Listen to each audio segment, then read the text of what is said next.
So, good evening, everyone. Apologies I'm late. Part of the reason I'm late is that I couldn't upload the slides, so just give me a second. I'll try again. I didn't want to seem to upload to WebCMS.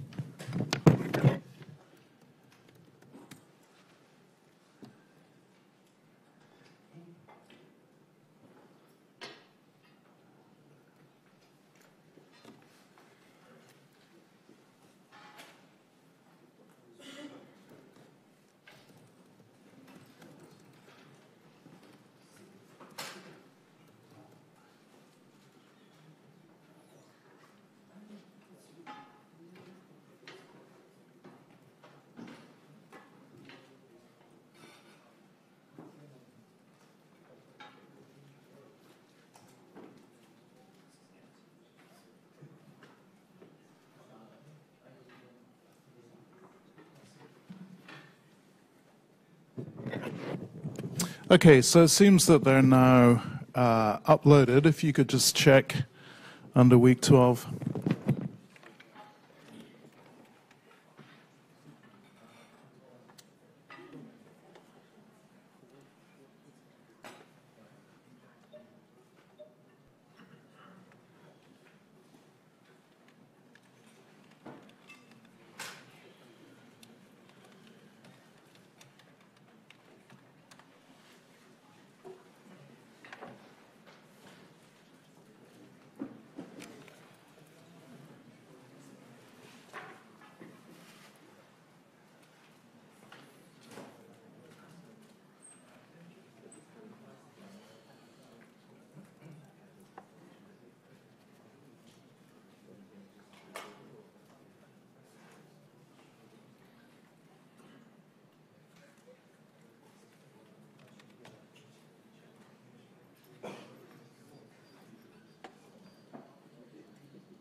All right, so for us in the lecture hall, it seems like we've got some interesting stuff about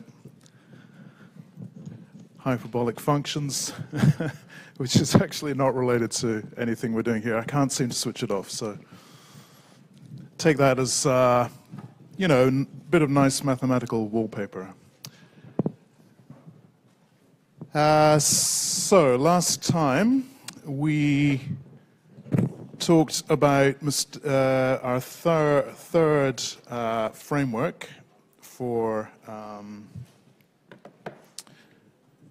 Oh, by the way, I've been asked to remind everyone to please fill out the evaluation forms. Apparently, response rates are low in engineering. Now, we do read these things. I haven't added any more questions. The questions I always look at, well, you know, you can tell me that you don't like my lecturing and you know I'm badly organized. That's fine. Tell me that. Some of that I already know. The ones I'd really like to hear from you, though, are about the content. Was it interesting to you? Did you feel that you improved your understanding of the subject? And any information in comments, please do write comments. I do read them, and I do try and act on them, and it's very useful feedback. So that survey is open for a bit longer, so please do try and evaluate on the CatI website. And it's particularly going to be useful to me because this is the last 12-week, 13-week format, and I've been spending a lot of time this session reworking the material to try and squeeze it into 9 to 10 weeks. So any comments, I'd like to see less of this, more of that, please do add those in, because next time we iterate on this course, we'll be under a very different time set of constraints. So if you can spend a few minutes putting in that evaluation, please do so. Not sure if there was anything else I wanted to say about that. Are there any questions about it? Do you all know what I'm talking about? CatI? Who's actually filled that in already? Okay, good. So yes, the more information you can give me, the better. All right. So I talked about mistake bounds, and we finished last week with this approach, Winnow. Now, I'm not going to go through it again. It's a method. Here's the algorithm. It's a method for learning linear models, classification models, which does a very important, it's like perceptrons, but it makes a very important change, which is that it does multiplicative, so-called multiplicative weight updates. So if things should be increased, if weights should be increased, they get multiplied by this factor alpha. I have to look at this screen. So they get multiplied by this factor alpha. If they didn't do so well, in other words, they're on the wrong side of the boundary and you need to pull them back, you divide. And that minor change in the perceptron-like weight update actually is quite significant, particularly in the case if you have large numbers of irrelevant attributes, which are basically features that are not contributing to the prediction, which are basically giving you noise. This multiplicative weight update has the big advantage that it drives those values very quickly to negligible weights, and they therefore stop having any effect on the classification. And in fact, a very nice aspect of this is that you can learn with infinite dimensional data in a particular sense. And the sense I mean is that you can add features because of this property of reducing irrelevant features' weights to negligible values, you can continue to add features, and the algorithm will continue to learn well, as long as there is a finite number that are actually required for the target concept. So if the target concept is itself infinite dimensional, then forget about it. That's not going to work. But if you can assume, or that I keep looking at this inverse function theorem. If you can assume, or that there is a finite number of features in your problem that will specify the target concept, then you can add as many features as you like, and you can keep doing it in an online fashion. And that's very nice. And in fact, very few, if any, algorithms I know of will have that feature, and it is practically very useful. A classic example of that would be something like natural language, where you can be learning in the presence of a growing vocabulary. This is also an online algorithm, just like the perceptron. And the worst case mistake bound is essentially this: order R log n. And R is the number of relevant features. So the target concept, we assume, is specified correctly by a finite number of R features. And log n is the total number of features or attributes. So there you go, week12. Optimal mistake bounds. There's a whole bunch of theory around this. I've starred this, and I am running a bit late already, so I'm going to skip over this. But suffice to say, the halving algorithm that we looked at and the VC dimension and this optimal number all make an appearance in this. I've also starred the following algorithm called weighted majority. It's actually a very useful idea, and it's closely related to winnow. Although I've starred the slides, which is what that means I'm indicating to you that it's background, it's not sort of core. It's very useful because it will be seen to be closely related also to the boosting approach, which we're going to deal with tonight. I just want to point out one thing. So you can think of weighted majority as an example of this multiplicative weight update idea. But this time, instead of features that you're weighting, which is what you're doing in week12, you're changing the weights on the features. Here you're changing the weights on classifiers, predictors, right, which are also learning. So this is a meta-level algorithm.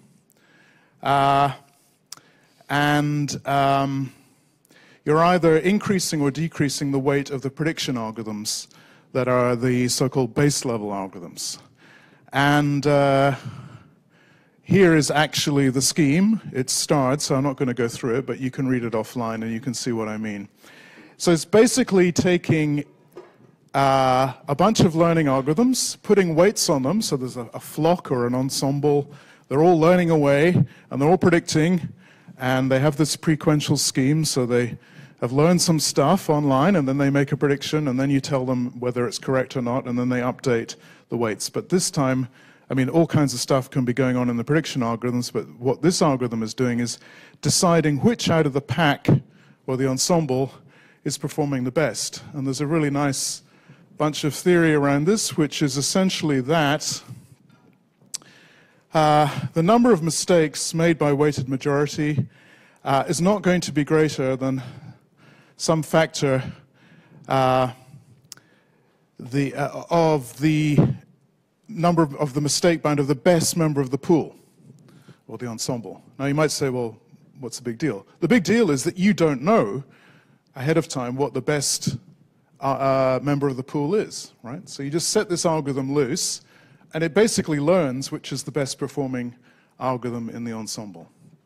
And this algorithm, this weighted majority algorithm, or scheme actually, it's a general sort of approach, is actually it turns up in different areas in computer science and even outside computer science. And in particular, as I said, it relates to winnow, which is a real algorithm that can be used, and it also relates to boosting, which is an ensemble method, which we're going to be looking at later. And if you're interested in this scheme, there are two great books. One is called, I think it's just called Boosting, which is by the inventors of boosting, Robert Shapiro and Yoav Freund, and there's another book called it's called something like Online Learning and Game Theory, which really nicely captures all of the theory around this stuff by Niccolo Cesabianchi, and his co-author is Gabor, I think. Anyway, if you look up Cesabianchi, you will find it.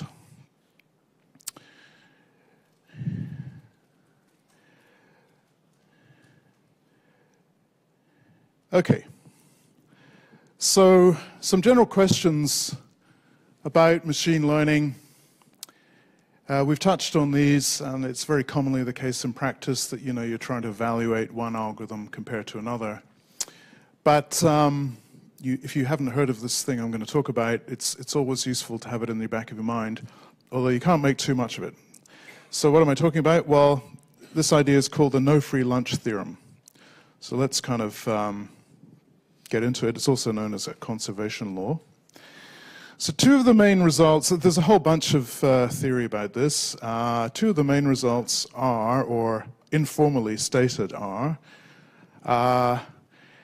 if you take a theoretical view and you say, well, let's conceptualize all target functions the way we did when we looked at pack learning, for example, we can make the following statement. The expected off-training set error for all learning algorithms is the same. And assuming that the training set can be learned correctly, averaged over all target functions, no learning algorithm gives an off-training set error superior to any other. So I'm going to focus on the second point.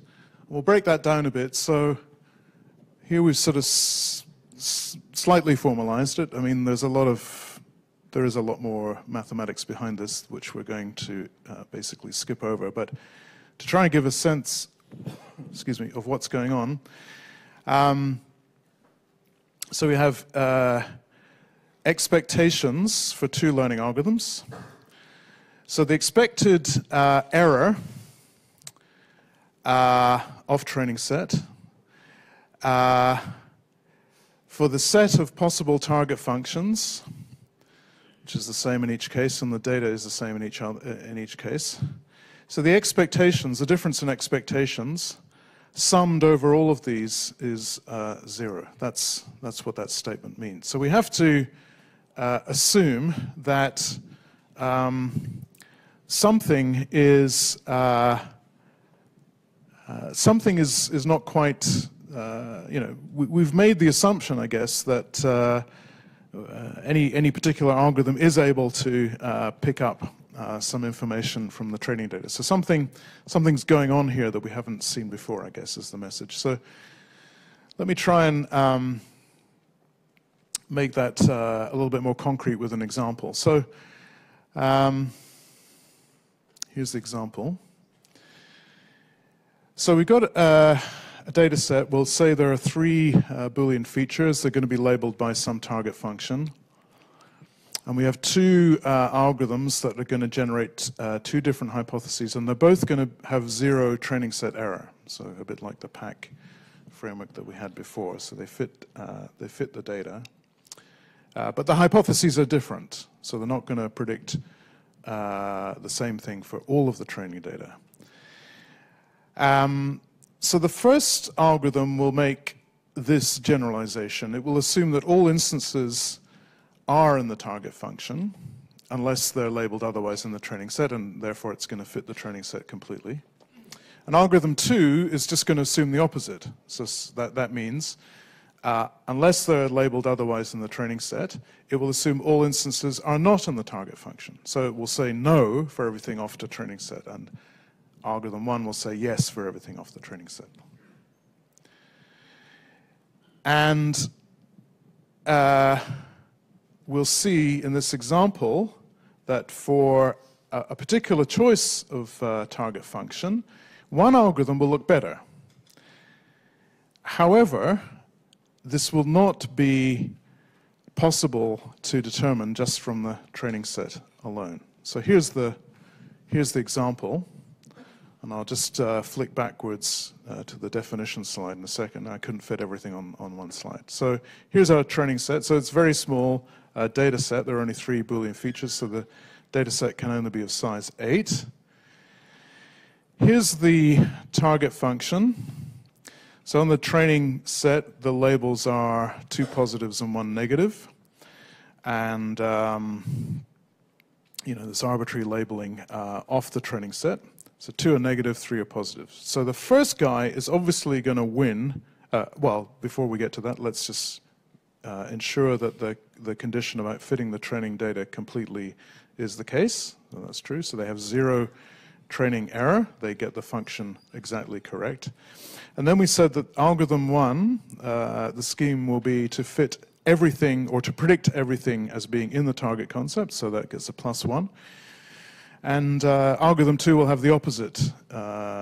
It will predict everything off training set as being not in the target function, so everything's -1. So +1 versus -1. So +1 in this case wins, because there are only 2 out of 5 cases which are wrong, so error is 40%, whereas the opposite strategy has 3 cases out of 5 which are wrong, these ones, and therefore training set error is 0.6.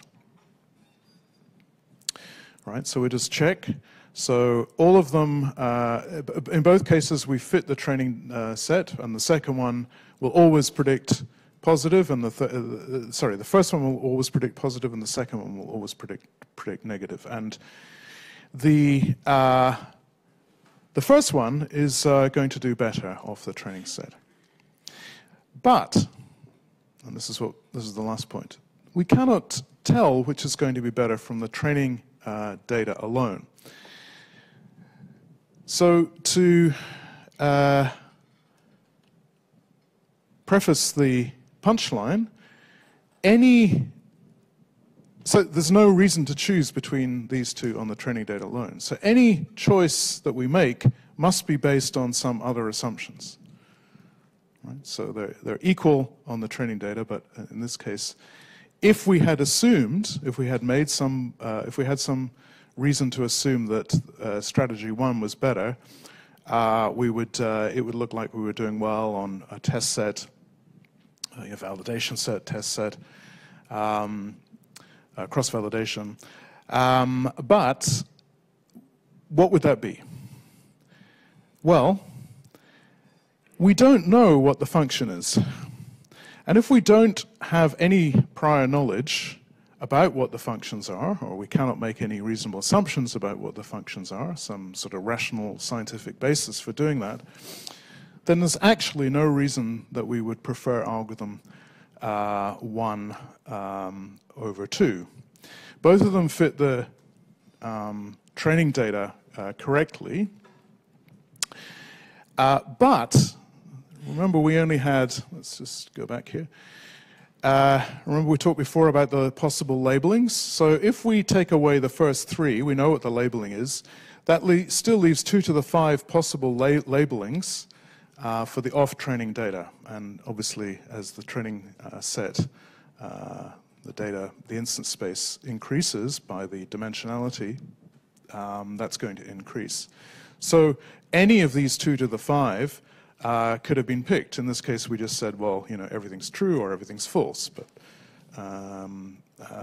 there is no, that's just for the purposes of this example. There's no other assumption that you could use. So for each of these target functions, the off-training set ones, for which you don't know the labeling, there is exactly one other whose output is the exact opposite. It's inverted with respect to each of these off-training set instances. So any one that you pick, there's an equal and opposite alternative.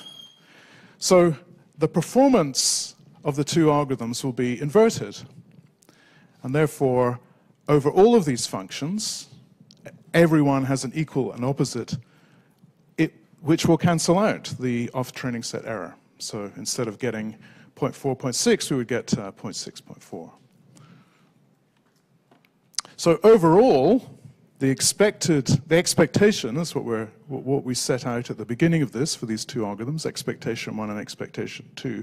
So for all of these, averaging over these, you're going to get no difference. Every alternative will cancel out the choice that you make. And that, at a high level, using an example, explains that result for the no free lunch. So for every possible learning algorithm, and let's just stick within binary classification, but there are versions of these results for other settings.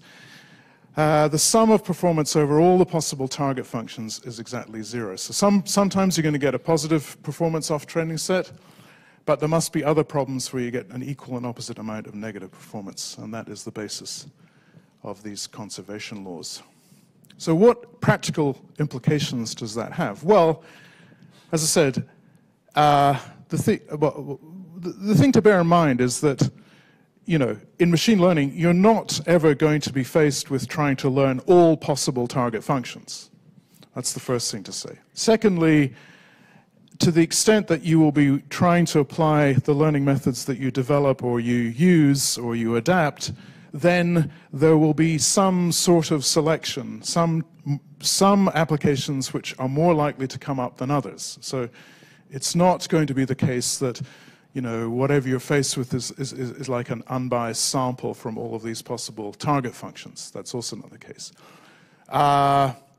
To sort of extend on that, the reason why is that the kinds of problems you're faced with have some sort of mechanistic basis in some sense. So for example, people are doing stuff and generating data. Natural systems are doing stuff and generating data. To the extent that the universe is governed by physical laws, then we can expect certain kinds of data sets to be generated and other kinds of data sets to be much less likely to be generated. So these are all arguments against this sort of uniform, the uniformity of being able to sample target functions and take an expectation over that.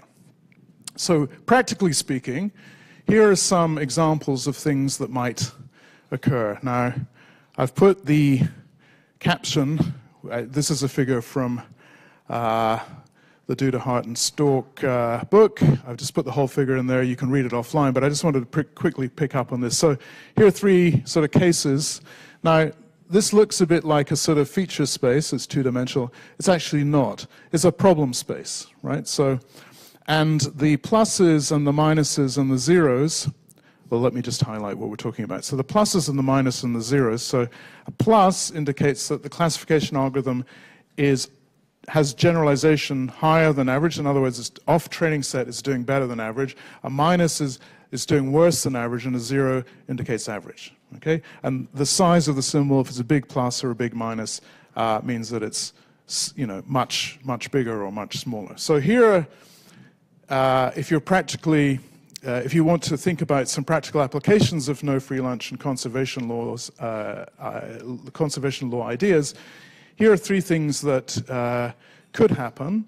So for some possible applications, there is a region where a given classification system will do much better than average, and then on many others, so you know this is a minority, and then on many others, the majority, it will do worse than average. So much better, and then on average, you know, a little bit worse. Or equal and opposite, which is sort of the example that we just looked at. So on some, it's going to be doing better, and on others equally worse. And then most of them are kind of meh, and then some are going to be much better, and some, again, two minorities, are going to be much worse. So I guess that's kind of interesting, and you can probably come up with other combinations from what you now know about these conservation law ideas. Here are things which you should not expect to happen, and in some ways this is more important. So you should not expect to happen the following. Over all possible problems, you get much above average performance. Okay, so this is not going to be the case. Right? That's exactly contradictory to the conservation law, the no free lunch theorem. There is no free lunch. Slightly more subtle is if most things are kind of, average, and then you can also expect to get much better. This is also ruled out, right, by this equal and opposite idea that we talked about before. And this is a refinement of that. So much better, and then slightly better, and everything met. So you have to pay, the penalty. The only way in which this will not be the case is if you know that there will be a certain distribution on the kinds of learning problems that you will be faced with, and you can then use your knowledge of that distribution to design the algorithm to pick hypotheses. So for example, if you knew that the distribution ruled out some of these equal and opposite cases, then you might be able to see something like this. But that is extra information about the space of possible target functions. That's what this conservation theorem says. And it says no more and no less than that. Okay, so the world is not uniform. You should not expect to see all possible learning problems, but that amounts to a set of assumptions about the ones that you will see. So practically speaking, as highly skilled machine learning practitioners, even the latest hot algorithm, which is widely used and has good theory, will sometimes not do well.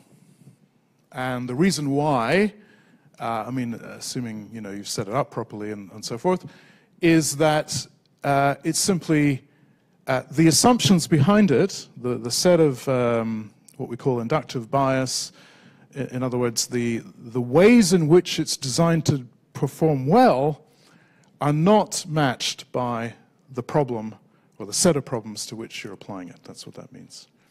So it's all about the assumptions about what's going on in the learning problem, the target functions.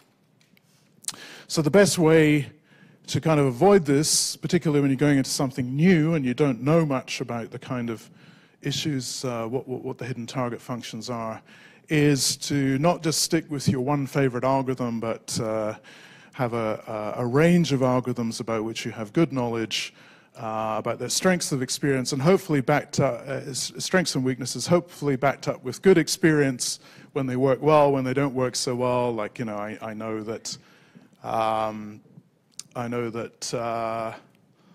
well, you already know. That's the way to use these conservation theorem ideas. Okay, so there's a really interesting related bunch of theory which has the interesting name of the ugly duckling. If you have a look at this, if it's something that interests you, look it up, but we don't have time to deal with it. So I just want to summarize and quickly get on to the next topic, because this is the last time we have. So what we've looked at is some algorithm-independent ideas. So we've abstracted away from particular algorithms in most cases, and we've looked at a bunch of theory. Many of these theoretical views are a little bit problematic in that they make rather strong assumptions. So in terms of practical application, for example, in the pack analysis, when we looked at sample complexity, because in that case you're looking at worst case bounds, they're almost always in a real problem going to be overly conservative. So it's not the case that you can use these as practical tools very often, but it is the case that it's very useful, I find, to have an awareness of, let's say, the pack theorem and know that there are these distribution-free results. Obviously, if you know the distributions, then you don't need distribution-free theory. The more important point, I would say, is that work in these areas has led to practically useful algorithms. So PAC has directly led to boosting, and a variant of boosting is probably one of the most widely and successfully applied algorithms outside of deep learning at the moment. We'll touch on that boosting subject coming right up. The VC dimension, well, the V in VC is Vapnik, and he was behind the invention of the support vector machine, and we already discussed that. And essentially so VC dimension is part of his statistical learning theory, and without that he would not have come up with the optimization method that is underlying SVM. The mistake bounds approach has led to a number of algorithms, led to Winnow, which is a practically useful algorithm. It's also led to characterization of the weighted majority idea, which is also related to boosting. It's not the way that boosting was derived, but once it had been derived, it was realized that in fact those ideas, weighted majority, multiplicative weight updates, have a common basis behind that. And coming right up, I'm going to talk a bit about another algorithm-independent idea, which we touched on right at the beginning, called bias and variance, and how to deal with that. And ensemble learning methods to do with principally variance reduction have come out of that. So I've given you sort of 4 aspects of theory that we've touched on, and my claim is that they have all led to practical improvements in machine learning. Any questions about what we've covered just now or from the last lecture? All good to go? Yes? All right.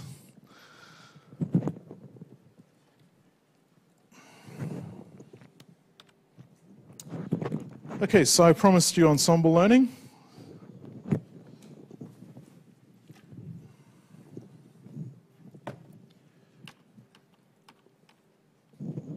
So I'm going to start with bias variance, and then we'll talk about how how bias variance can influence your thinking in a few ways, and then we'll talk about how it can and has influenced algorithm design. Talk about stability, which is essentially variance, and then I'll talk about some actual ensemble methods, and I've left in some slides which I won't be covering in detail. They're there for background, so they're starred. So, theory, and does it apply or does it affect your thinking and your methods when applying machine learning? The answer is yes, they do have practical impact, so now the onus is on me to try and convince you of that.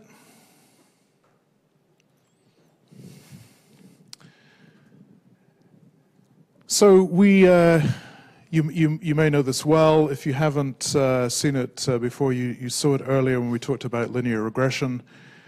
We said that in that case, specifically about mean squared error, you can derive, just using expectation, the expectation formulation, a decomposition of mean squared error into 2 components. One is called bias, actually bias squared, and the other is variance, where variance has its usual meaning.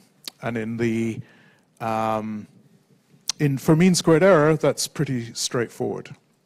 It actually turns out that you can do that for classification as well, although it's not as straightforward. But then the question might be, well, okay, fine. So you can decompose MSE into bias squared and variance. You can, I've just told you that you can also do the same for classification, which is 0-1 loss. It's a completely different loss function, but you can do the same thing. And then you might say, well, okay, well, how does that help? What's the point? Well, you can then say, well, you know, we want to reduce error. So if we now have a decomposition, can we look at what it would take to reduce error according to that decomposition, first for bias and then for variance, or maybe both together. So there are many kind of angles on this, but the one I want to talk about here is ensemble learning methods, so-called. Some of them are maybe very clearly ensembles, others, like boosting, are kind of lumped together with ensembles, but in some important ways they're quite different, but in any case. So one common idea that they all have, at least the ones we're going to look at, is that they have two levels of learning. One is that they have a sort of base level set of models, things that get learned, and then there's a second level. Either it's a simple combination rule, like just averaging, majority vote, or it is a learning method. And the whole thing together is called an ensemble.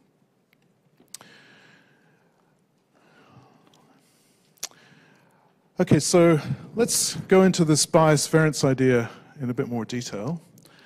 So bias variance, as I said, we saw for mean squared error, has this decomposition. But it's important to realize the framework behind this. So I mentioned that it's expectation based. So the expectation is just the average over an infinite number of versions of running these algorithms. So now I'm going to sort of freely mix ideas from regression, where the loss is mean squared error, and also classification, where it's something like 0-1 loss. So you know, you just have to think at that higher level. So I'm not just talking about the mean squared error version here. So we have an infinite number of models, classifiers, let's say. They're all going to be built from different training sets of the same size, and there will be some extra conditions on the training sets. I'll show you a detailed example for regression, which will hopefully make these issues clear. So the bias, informally, is the expected error due to the mismatch between the learner's hypothesis space and the space of target concepts. Okay, what does that mean? Well, hopefully we'll see. And then the variance is the expected error due to variation or differences in the training sets used. Okay, so bias has this idea of kind of being off where you should be, right? So classic example of bias would be something like using a linear classifier for something which is essentially non-linear. Variance, I think, is more straightforward. It's because we're looking at random draws from this very large space to build our training sets, and the variation that is going to occur due to those repeated random draws taken as an expectation, taken as a difference of each one from its expectation, is the variance. So this is informal language. In the case, if you're not sure about the formulation, have a look back at the MSE formulation in the regression lecture. But as I said, this is more general than MSE. So actually for MSE, it's bias squared plus variance.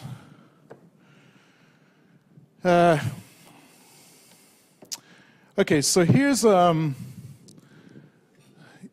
metaphor. There are different versions of this. You see things like this. There's a lot of these online. This is one that's quite good. I've seen some others, but so this is the sort of target or dartboard. Do you know what darts is?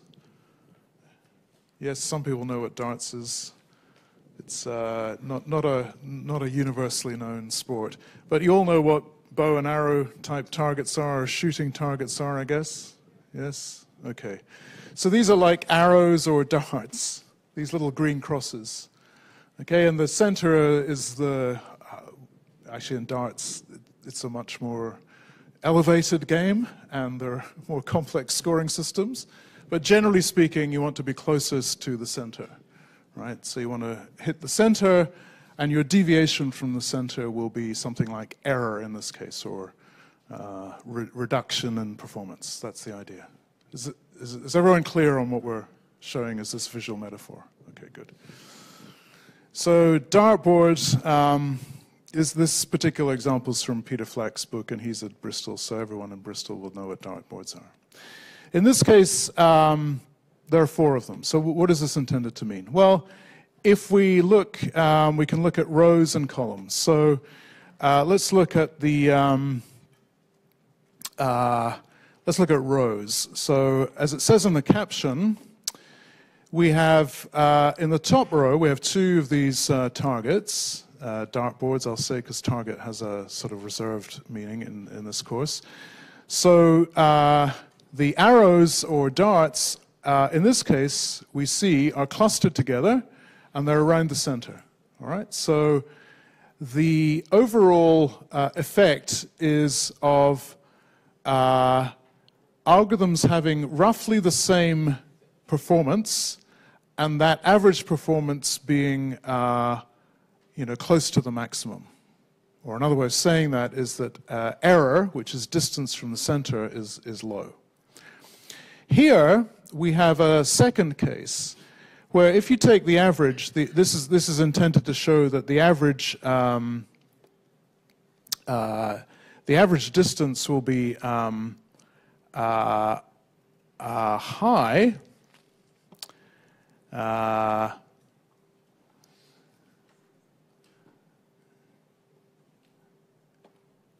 Okay, so let me get this. Okay, so these are high variance. Okay, so this is low variance and this is high variance. Whereas so if we take the center of these, this will still be close to 0, right? So they're distributed around the center, but close to 0. In the second row, we can see that their average, which is going to be the centroid here and this centroid here, is quite a long way from the actual center. All right. So in this case, the centroid here and here is the average is close to the center. Here the average is far from the center, and here the average is far from the center. So in these 2 cases, this column and this column, we see that the actual arrows or darts are tightly clustered. So there's not much variation in the value recorded on each training set. Whereas in this case, there is, and here, there is quite a lot of variation in the actual position. But if you take the average, right, the average here and here, in this case, it's close to the desired value. In this case, it's not close to the desired value. So to summarize, in terms of bias and variance, this is low variance and low bias. This is low variance and high bias. This is high variance and low bias. And this is high variance and high bias. Any questions about this? Hopefully I got that correct. Is that all clear?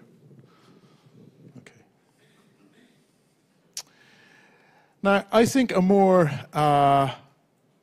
certainly a more detailed and I hope a more useful is to go back to regression and think about different kinds of models. So this figure is from Statistical Learning by Hastie et al. And we're going to look at different settings where different kinds of models are fitted to data, or actually sometimes not fitted. So we're going to have different model classes in the columns, and then we're going to have different rows which represent variation in training sets, and we'll have a function of the mean squared error, probability function of the mean squared error. So if you're looking at this on a laptop screen, it may be a little bit small, but if you can blow it up, it will hopefully be clear. So it's reasonably clear on this slide, so that's good. It's good to see it on one slide rather than break it up. So remember we said that the setting is that we're randomly drawing training sets. I'm not sure if I said, but I should have done, that all of the training sets are of the same size and they're randomly drawn from the same target function. But the actual data points will be different, right? So if you look here, you'll see that the black dots are not the same in D1, D2, D3, and this goes on. This is meant to indicate going on to infinity. So we keep doing these draws of data from the target function. So the target function is fixed, right? The target function is fixed. So D1, the same data and the same target function. So the target function is represented in each case. Okay, so that is the data setting. So now what are the columns? Well, the columns are choices of learning that could be done. Well, I say learning, but actually the first two columns are meant to give a sort of baseline where actually no learning has been going on. So to try and explain that in terms of bias and variance, so trying to explain that. So g of x is the function.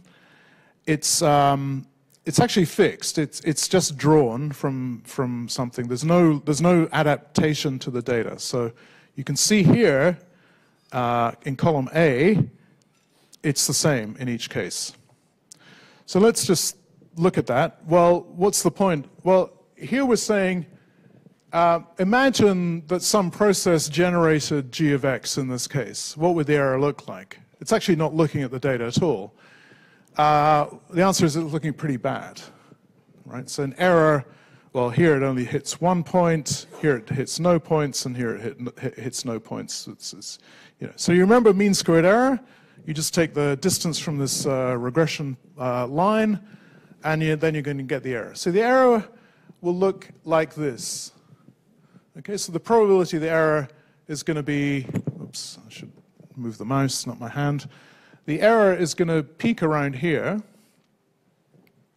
The variance, so the error is high, right? So error is increasing here, and this is the probability function of that error. So it's a long way from where you'd want to be, which is 0. If we look at the components of that, you see very little variance and mostly bias. So can anyone give me some kind of explanation for column A in terms of its bias variance decomposition? What do we do we think this is a true reflection? If we look at D1, D2, D3, those three diagrams, and then we look at the distribution of error, does that make sense? So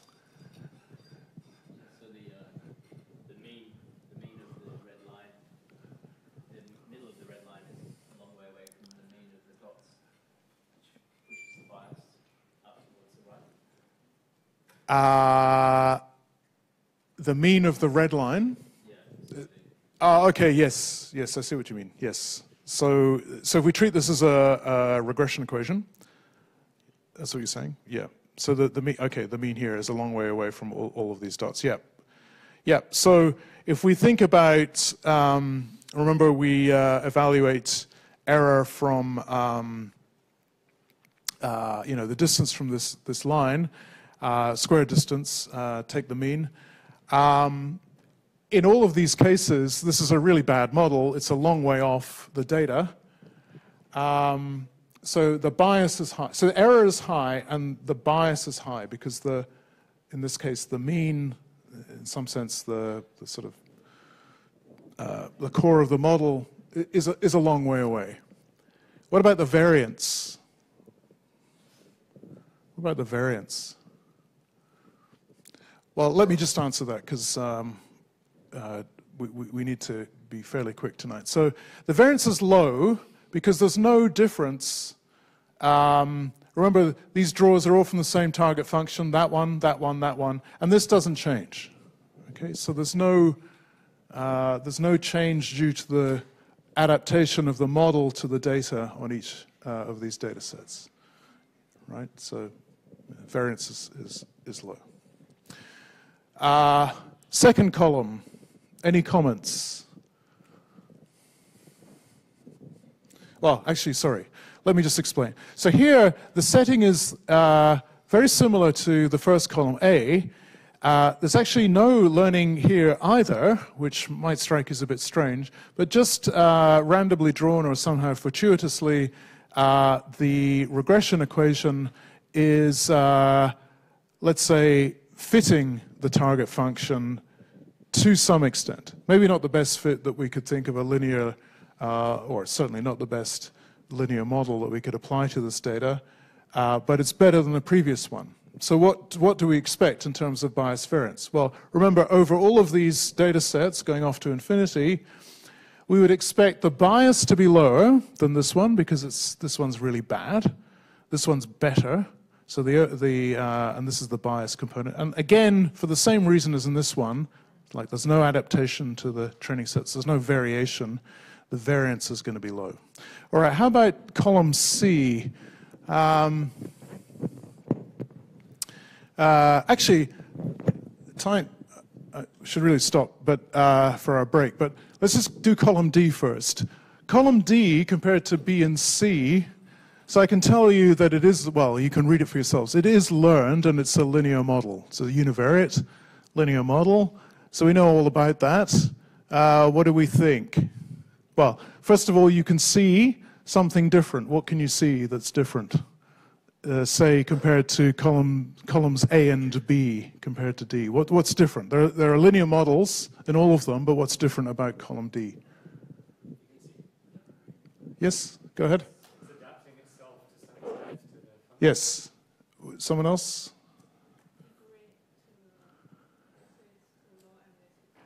Say again? Yes, we're going to get to that as well. That's a good point. But before we get to that, yes, so the response here that we had was that different to A and B, because it's learning, there are differences in the training data set on each case. So the linear regression is going to fit a slightly different model in each case. Actually, that one doesn't look too bad. This one looks maybe a bit dodgy, but in any case, let's assume that it was fitted using MSE. So what do we expect here? Well, it turns out that because it's learning, or we'll assume that because it's learning, it's managed to fit a bit better. So there's still some error, which is not as close as zero as we would maybe hope. So there's quite a lot of deviance from this line. So bias is lower, but what about variance? Well, from the answer, we know that there is difference in the models, so we can expect as this increases, right? So as 1, 2, 3 goes to infinity, and we take the mean of all of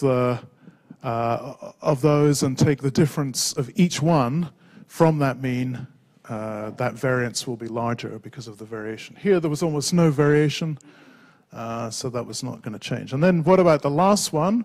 So your answer was, can you just say it again? The degree, yes. So if we look at this, so first off, we now observe, and we've sort of ignored the fact that the target function is actually nonlinear. So for all of these, fitting a linear model is probably a bad idea. Here, as was said, we're not fitting a linear model. We're fitting a higher degree polynomial. It's actually got a cubic term in there, I think you can just make out, and a squared term. So here's your nonlinear model. And this is now, well, what do we think in terms of the fit? What about overall error, first off? Would we expect it to be better or the same or worse? Because? Well, because the big bias and the other ones would start pushing the error very high. Yeah. So this one is, we don't actually know, or, well, I think I've forgotten what the target function is. It probably is a polynomial like this. It may not have been exactly of this form, but this is, it's clearly nonlinear, so this is the wrong kind of model to be trying to fit. And in this case, this looks like a better, a model class that's better able to approximate the target function. In this case, we can see what the target function is. So the bias is the lowest out of all of them. It's still not 0 because, as I said, we're not precisely fitting it. We don't actually know what it was. And what about the variance in this case?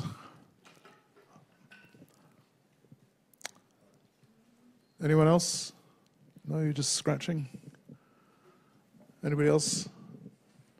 You're working hard on something else? What about the variance? Why? Well, it's the largest, right? Why would that be the case, do you think? It's the largest out of all of these. So here, when there's no fitting going on, the variance is very low. Averaged over all of these, the variance is a bit higher because it's fitting. What about the variance here?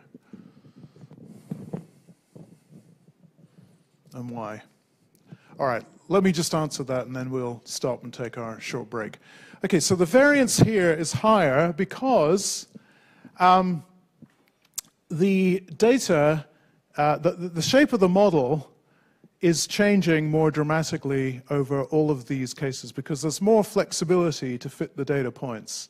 You can pretty much see that in all of these cases the data points are being fitted, not all of them, but there's a lot more possibilities to fit the data. So that means there's going to be a lot more variation in the model that is fitted to each training set. So D1, the model will be quite different from the model fitted to D2, D3, and as you go to infinity, each one of those is going to have more variation from the mean. And if you're not sure what I'm talking about, refer back to the linear regression model where we had the equation for bias variance, and you'll see what the expectation is the difference between what is fitted for each training set and the overall training sets. That's the definition of the variance. Any quick questions about what we're showing here? And then we'll all take a break for 10 minutes. No questions? Okay, cool.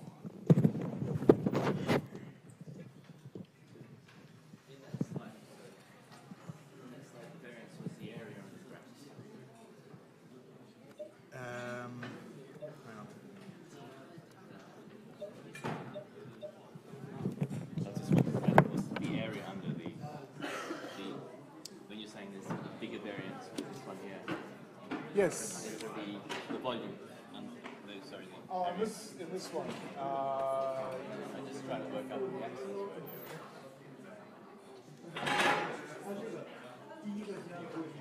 Can I see if I can try and solve that? Sorry? Can I see if I can solve that?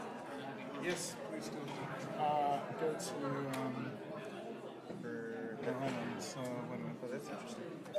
Just flick to that and try and change it and then go. So what needs There to we be? go. Now what? Oh, what did you do? Freeze. Oh, okay. Freeze was selected. Oh, right. And there was a little freeze button on the top. I saw that, but I couldn't see anything that said freeze. Okay. So you just tap it again and it unfreezes it. Yeah, I don't have my glasses on. Well, that should work. Sorry. That was what I felt like was the problem. Okay, thanks. I'm sure you're right. I couldn't see Yeah. it. And there we go. Hi, Professor. All right. Did you send me something else? What's your name?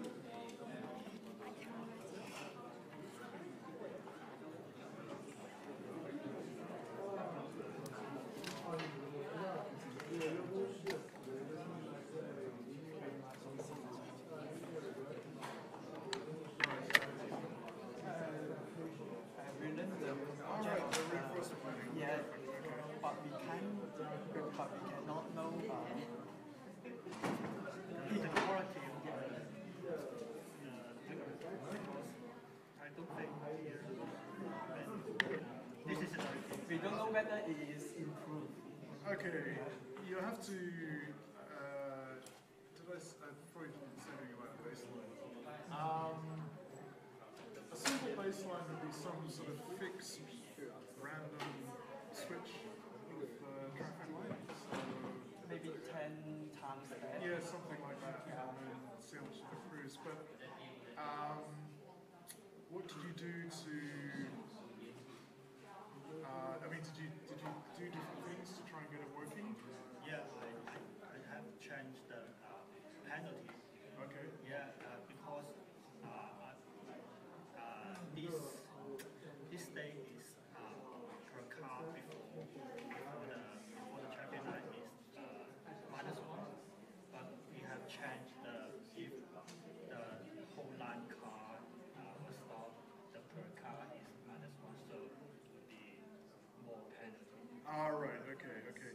What you can do is just try different options. So take a baseline, not too smart, but not really stupid, and then compare different choices that you made. Like I can't remember the details of the off the top of my head, but any choices that you made in your implementation, and see which ones work better.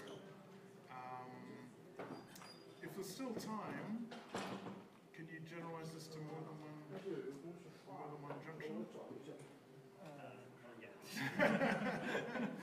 Not yet. The first thing to do is just be clear about, like you said, you changed the reward, right? So you should document that at least, right? So you should say, well, if I change the reward, if I set the reward like this, the mean, I don't know, what's your can you measure the throughput of the cars or something like that? How many cars go through? We don't do this. We don't do this. We can just What can you measure in terms of? we can do the reward. The reward. Because the reward is if the one car stop, and then the reward will be bigger. Right. But yeah, okay. Yeah, okay. Yeah, that's true. If there are more cars stop at the red line, Yeah. and the penalty will get higher. Yeah. So we can clean the penalty. Yeah. But now we found that the penalty is not stable, so we cannot know how to improve it. The penalty is not stable. Yeah. Sometimes it will be really Yeah. high. Sometimes we will higher than baseline. Sometimes we will lower than baseline. Okay, hang on a sec. All right. Yeah. Sorry. I'll. Are you? How about Friday? Are you free on Friday? I'll try and set you up Friday morning. Okay. I've got a list, and I had someone do it last week, and you're on my list, but I didn't get to you. Okay, but I'll try for Friday. Okay. All right. Okay, hang on a sec. So you set the penalty, right? So what do you mean when it's not stable? The penalty Always decrease. Can always decrease the penalty. Sometimes it's high, sometimes it's low.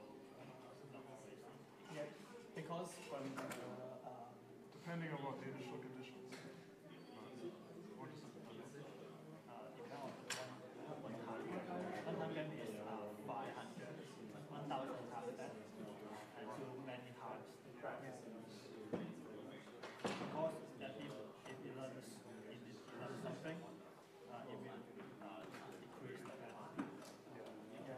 but the penalty is not stable. It's not always decrease.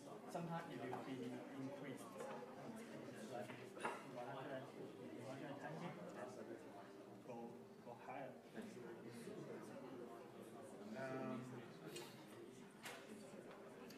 What else can you vary in this thing? So the rate of cars is fixed, right? What do you? Is this just Q learning? Yeah. Okay.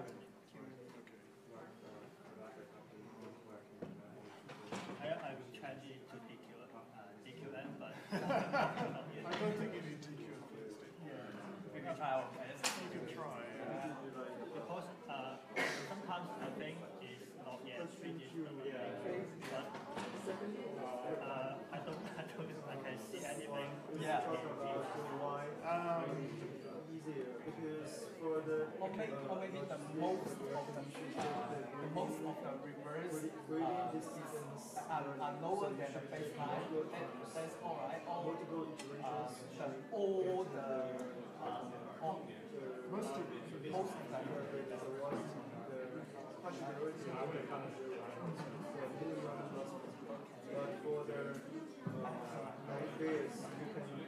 Yeah.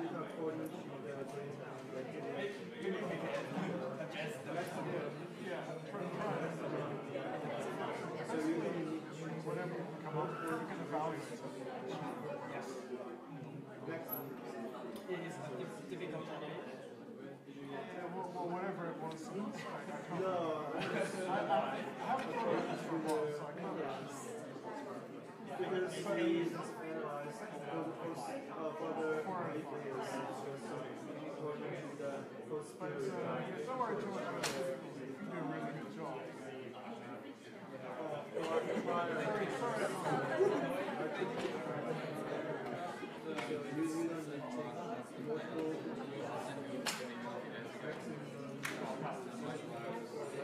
Right, Michael.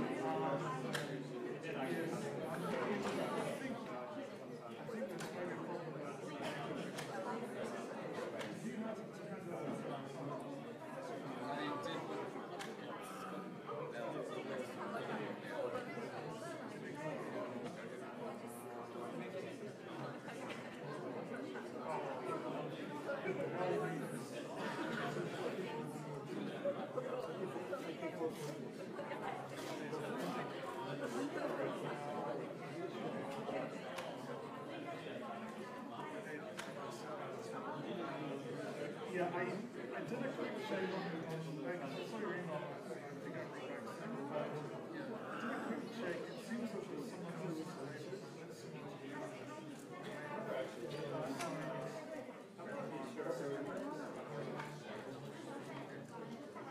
it's on the list.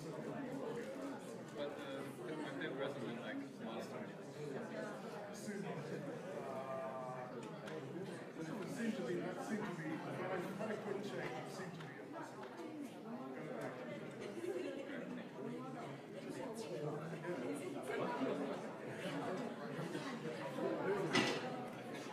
I'll tell you well, I can tell you now.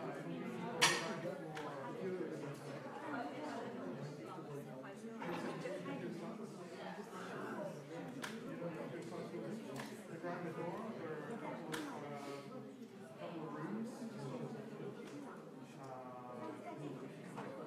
I'll say you all.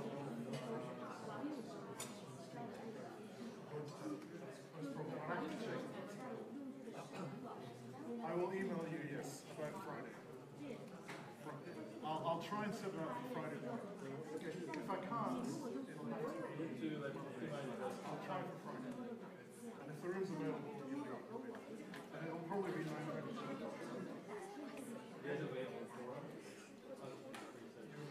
General discussion sort of question about the if I have like a problem that could be solved fairly easily with machine learning from scratch, would that take it through the fast? I need to have a bit more detail. Yes. I can disease sort of a way of modeling the rate disease spread and then quarantine it selectively using adaptive learning or something. Can you send to run the Not exactly. Stay back for a bit. Can you stay back for a bit? Yeah. The basic answer is, the basic answer is yes, if you can extend the topic. And how find out what does the difficulty have? Well, it's all in the formula and the criteria. It doesn't have a huge effect. But it's just yeah, so yes, it will increase the difficulty in almost certainly. You could run a few scenarios in terms of the logs.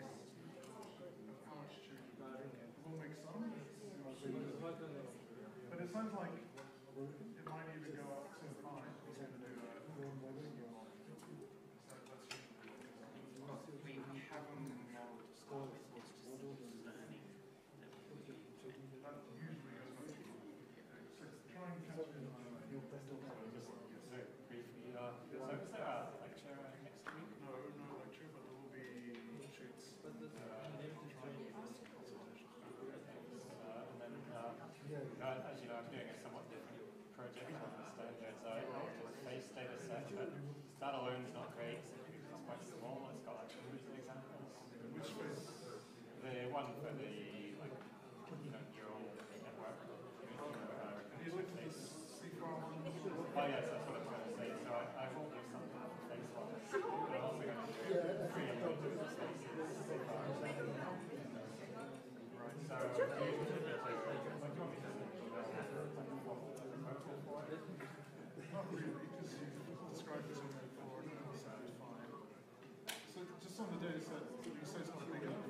well, I mean, like neural networks well, you can have That's true. 10,000 examples, whereas But remember, I said to you before, the one thing you have to do is sort of evaluate, because yours is mainly on documentation. So how are you going to evaluate it? Are you just going to try and get competitive with some reference documentation? well, I'll just see the best I can get. I suppose what they are. It would be helpful for you, I think, to know what to do on this.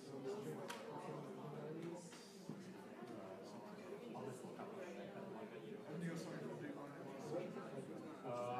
Well, yes, I mean, I can compare it. We use it. Right, but wasn't there some sort of architecture to just show a big intensive flow? It would help you debugging as well. Yes. Hey, anyway, if you can stick around, ask me again at 9. I have to run it. Okay, I'll be trying to set up some consultations next week. A few days during this week. But yeah, something like that. Okay, is it really quick? Come back.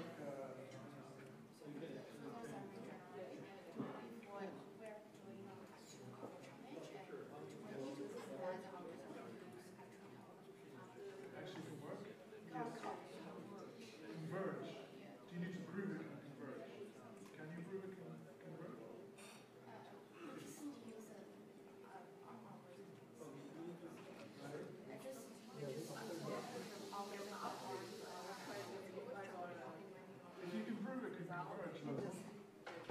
have to. But if you can, I'd like to see it. I'll be putting out some sample bit like There's a kind of competition to predict credit defaults for house prices and things like that. I was interested to do that. Sounds fantastic.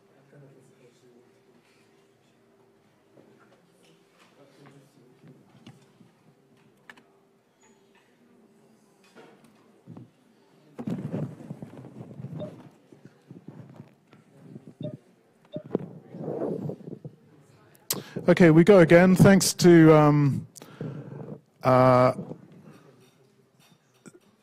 someone in the group. We're now on both screens. So they managed to switch off the freeze, which I couldn't see. So thank you. Okay, so this is just merely summarizing that. So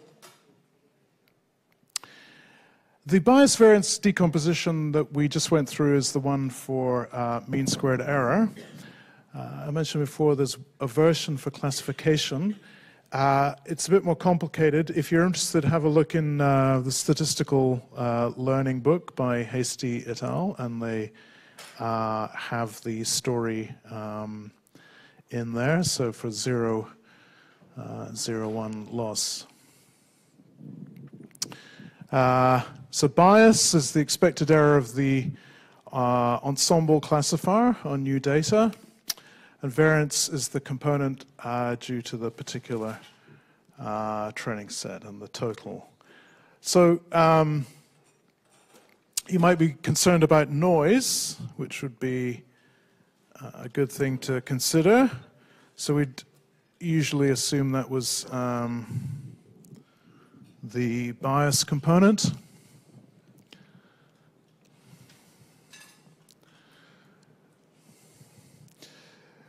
Okay, so now I wanted to just talk about some, before we actually get on to the ensembling idea, I just want to talk about some things I think are useful to know, because bias variance as an idea is clearly sort of mathematical, statistical idea, but it actually also is a useful heuristic to use when you're applying algorithms. So, and this this is sort of a classic presentation, which is still important. You might argue in these days of deep learning that this kind of story is less important, but I would actually argue that for most practitioners, deep learning is sort of, you know, unless you're very skilled, is a difficult thing to do well. And even if you are skilled, you know, it takes time to develop a good deep learning architecture. Usually takes a lot of data to train one well, and so forth. So I think this story still has some currency. So let's just go through it. So it's usually the case, I mean, and you might wonder why, you know, if we've got, let's say, if we've got things like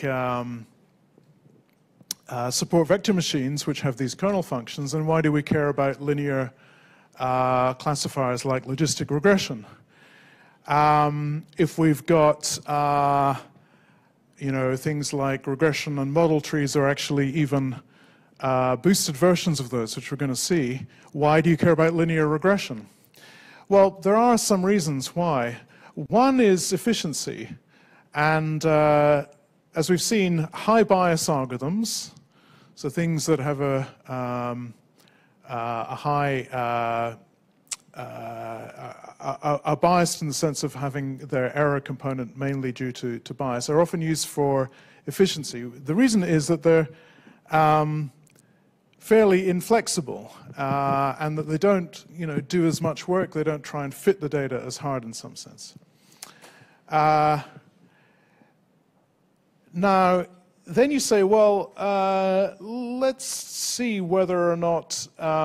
So the downside of that is that they have,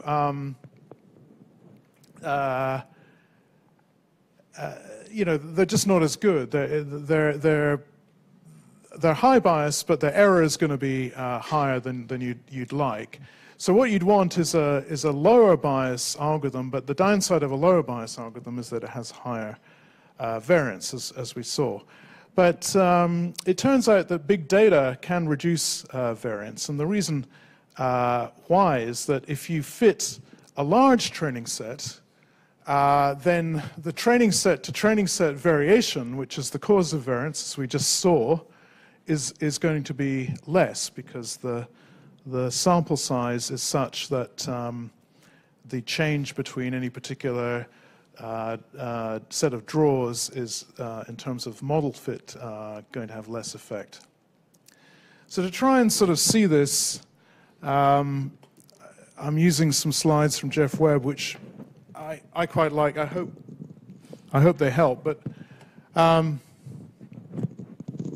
try and show what we mean here.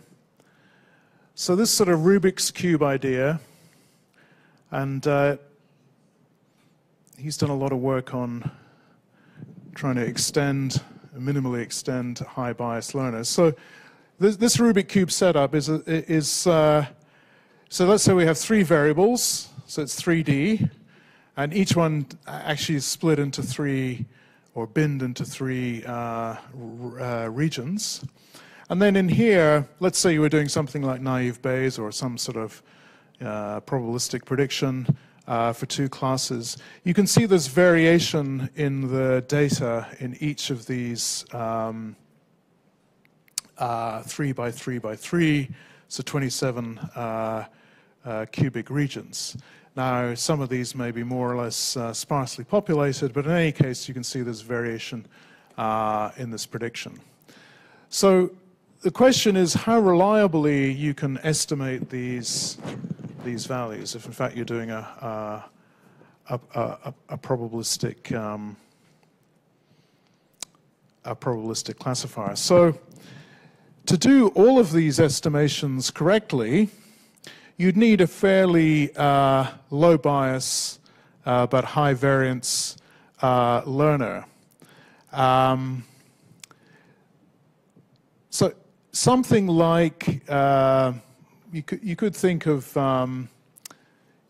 actually naive Bayes in this case, but you could also think of something like nearest neighbor.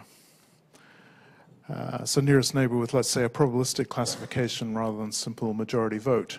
So what would need to happen is that, as we said, to get, so I don't know, let's pick this one here.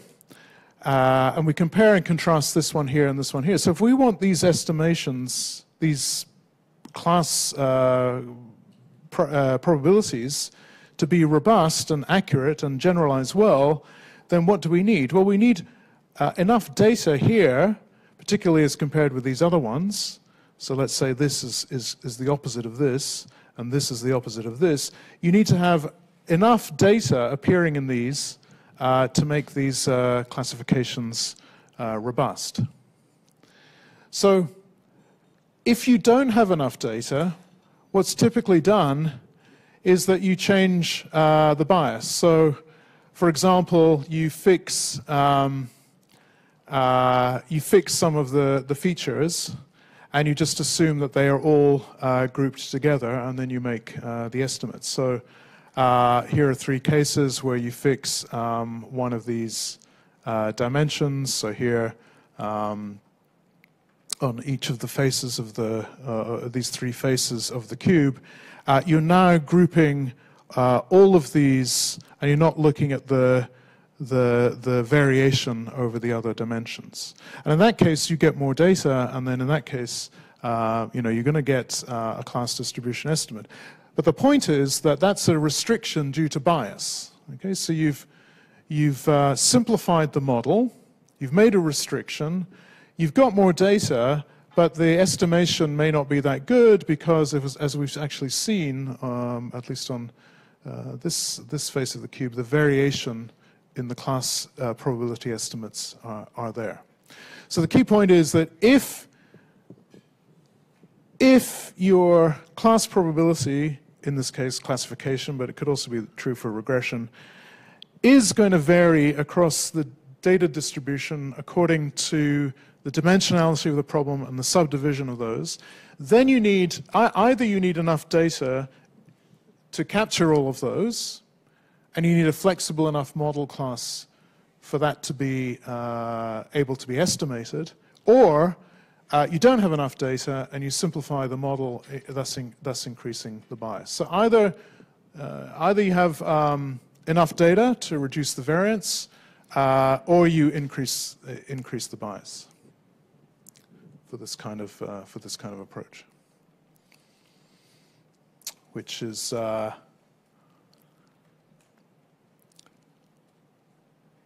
exactly what we said. So high bias algorithms, use them for efficiency. They're simpler to compute. If you have big data, then you can reduce the variance. The small concepts will be better represented. And if you have flexible low bias algorithms, you find them in each sample. There's going to be an efficiency problem, computing these efficiency. This is essentially where deep learning, for example, or other methods such as high-dimensional probability estimation can help you. Deep learning can be time-consuming to compute. So, this area, whatever kind of optimization you're using, is still pretty much not solved. But that's really a good example of the bias variance story in practice. Now here's another one.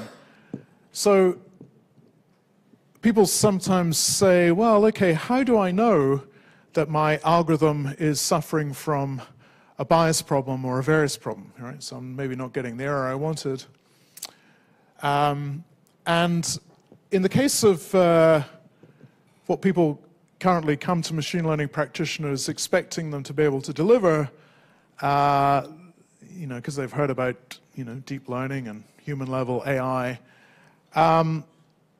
so some question about whether or not this can be achieved, and the extent to which it can be achieved sort of can be cast as in the bias variance sense. So what do we mean by this? Well, suppose you are trying to develop some solution, and what you're really aiming for is what we talked about in an earlier lecture as the Bayes error, which is if you knew the distribution of, in the probabilistic sense, the target function essentially, then you would know what the best achievable error was. Usually we don't. Well, we never do, in fact. But if we were attempting a task on which we had some data from human performance, and this is where this sort of AI, human-level AI idea comes in, because people, think that that's really what you can achieve now in terms of things like image captioning, personal assistants that can listen to you and talk to you, self-driving cars, and so forth. You can use human-level performance or some aggregate of human-level performance as a proxy for the best achievable error. So that's what you want to get to. Now, obviously, real-world stuff is much harder. So what are you going to do when you have an issue with getting to this human-level performance? So let's suppose that you've got a lot of data, certainly enough to have separate training and validation data sets, or sometimes called development data sets. And let's also suppose that, by now you know a lot about machine learning algorithms, and you can pick and choose the ones that you think would be the right ones for the job, and, they could be anything. So here are a couple of scenarios. The first one is that on your training set, the error seems to be high relative to what the humans are able to do. So what would, so you try this thing out, and it's not as good on the training data, and the question is why? Well, what do you think the answer might be? I mean, there are probably a few answers, but yes? The algorithm just isn't powerful enough to learn. Yeah. Yes, excellent. So the answer is the algorithm is not powerful enough or somehow expressive enough to capture this. And the way that we can explain that in terms of bias variance is that the bias is too high, right? So and what we mean by that is that the algorithm's too restricted. And the solution is then to move to more expressive, and by expressive we mean more able to, higher degree polynomial, or, bigger deep network, or, an ensemble of model trees, or a gradient boosting machine, or, better kernel, or whatever it might be. So we allow ourselves more flexibility, or we allow the algorithm, or we pick an algorithm with more flexibility. And again, human level could be the level of, a real human or a bunch of humans averaged, or it could be just something that is known that algorithms should be able to achieve. Maybe there's some other knowledge about why, right? So this tells you. So the answer to the question is when can bias variance help you? Well, this would be a case. So here's a second scenario.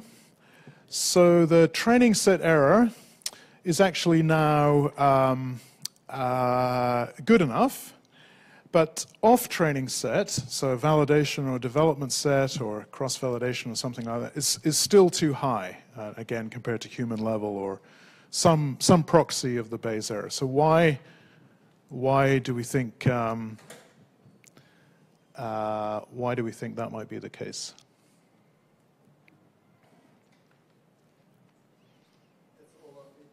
It's overfitting, exactly. It's overfitting. So one way to think about overfitting is that the variance is too high.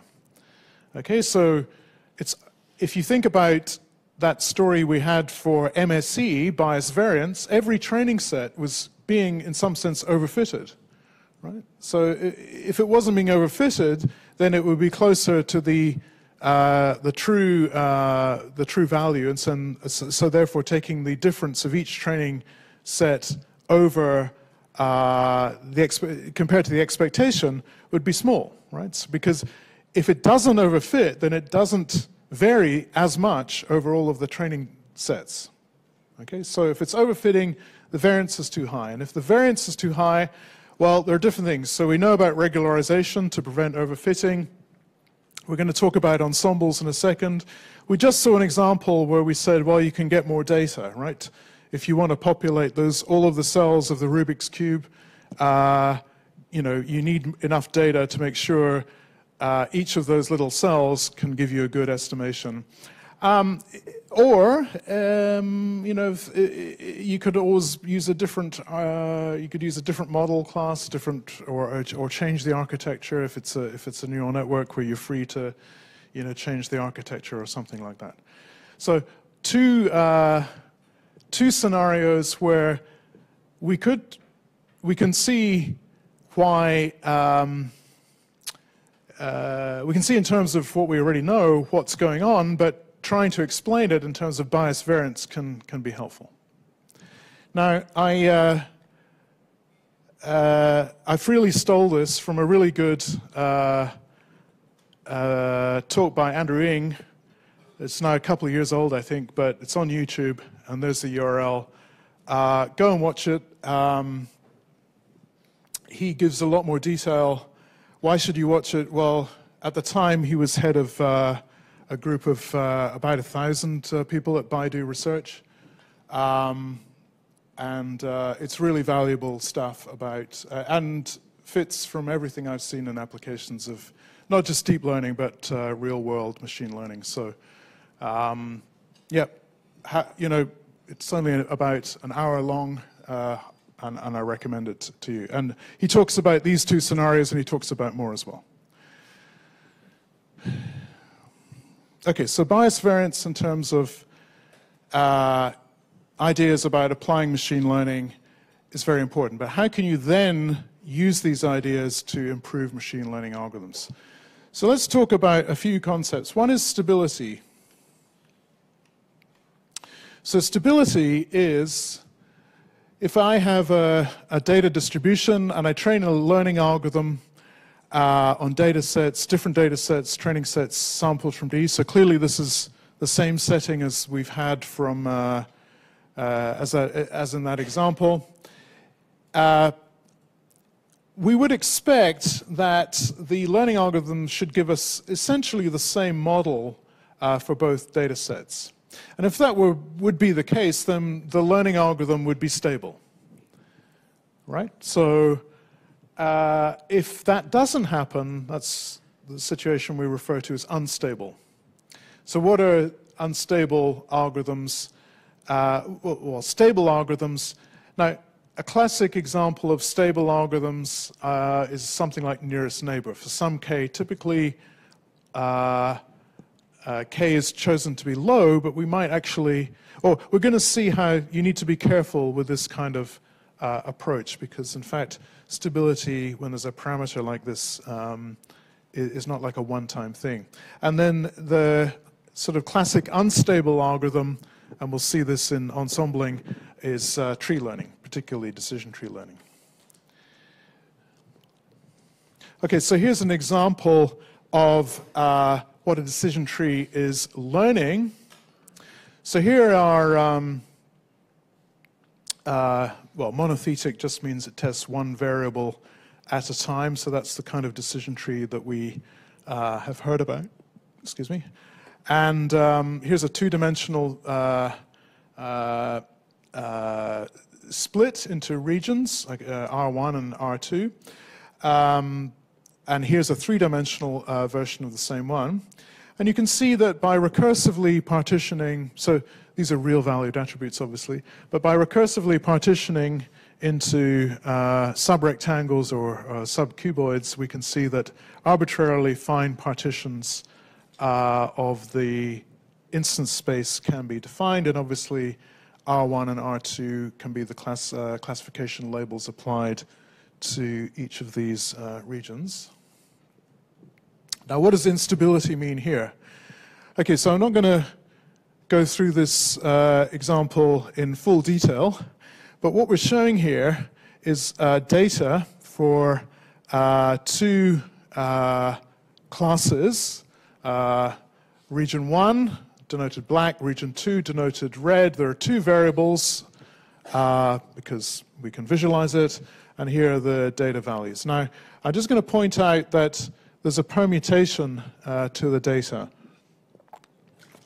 So in one of the classes, one of the data points is, for one of the variables, has slightly different values in each case.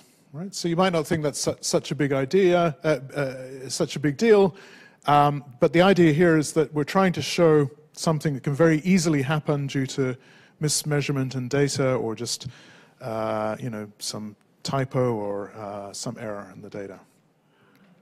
So I'm going to leave you to read most of the details offline. I just want to skim through. So here's the region diagram. So this is the first data set with one permutation of the value, and the value pops up in this region.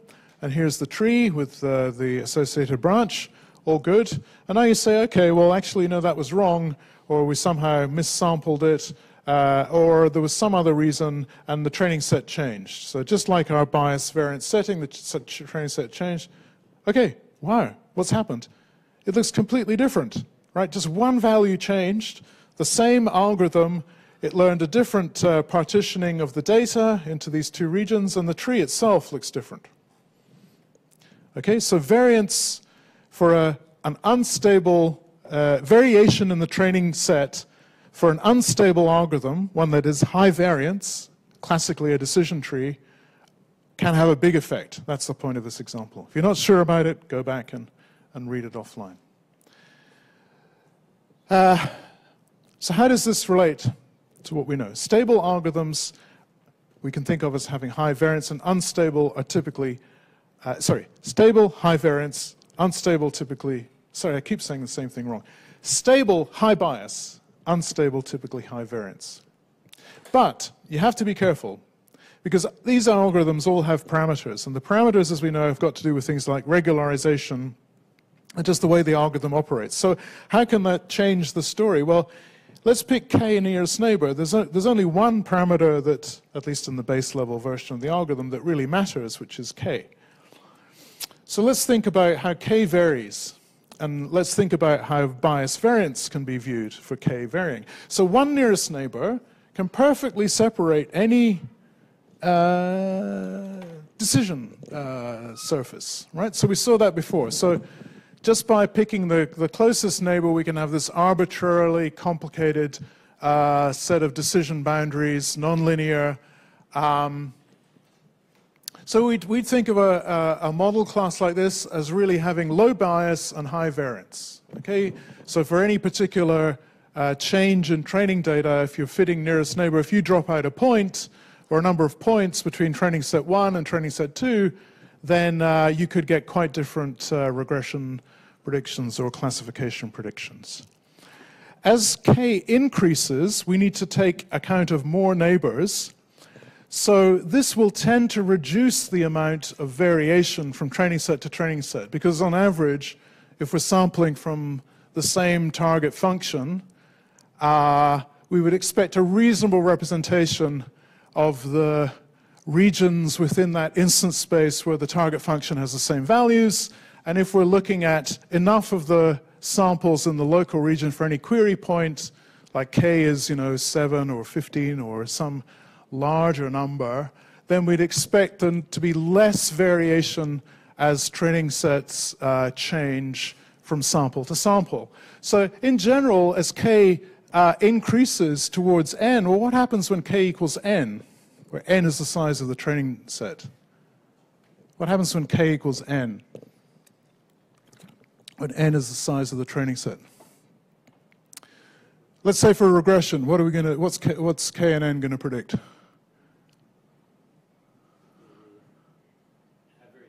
Yes, it would be the average of everything, right? So if we're doing regression with k nearest neighbor and we say k equals n, we just predict the mean, right? Which is, well, not what we'd really want, but so all of the, if we're doing classification, then all of the class probability vectors, if we want to think about them in those terms, are going to be the same, right? So it's just the mean of the regression variable or the class probability over all of the training examples. So it's also going to be the mean. Or if we're going to do majority prediction, which is the simplest thing to do, it's just going to be the mode, the most commonly occurring class value. And this diagram is intended to reflect that. So as you move from 3 nearest neighbor, where the coloring is intended to show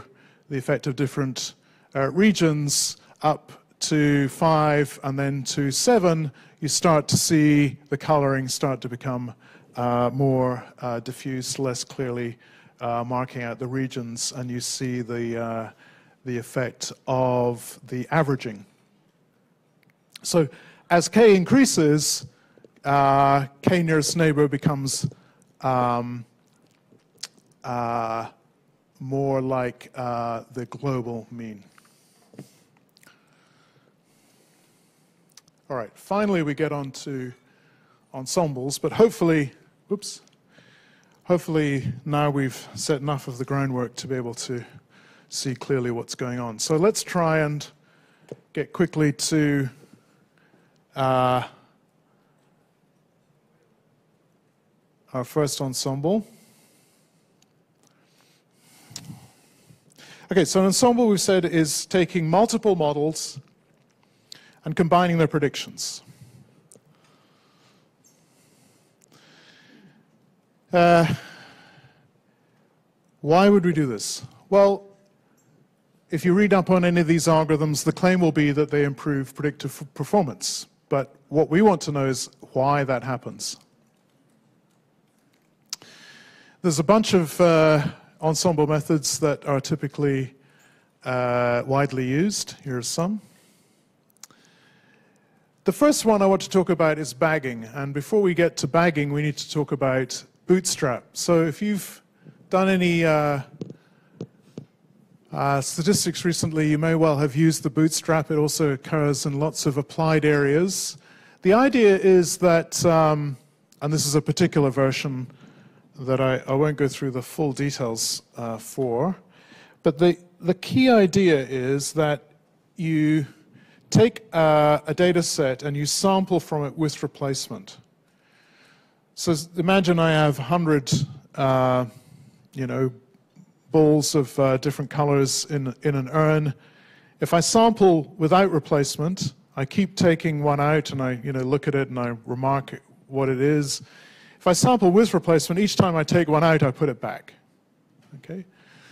What is the effect in what we want to do is if I sample with replacement, then I can pick the same ball out of the urn or the same example out of the data set multiple times, more than once.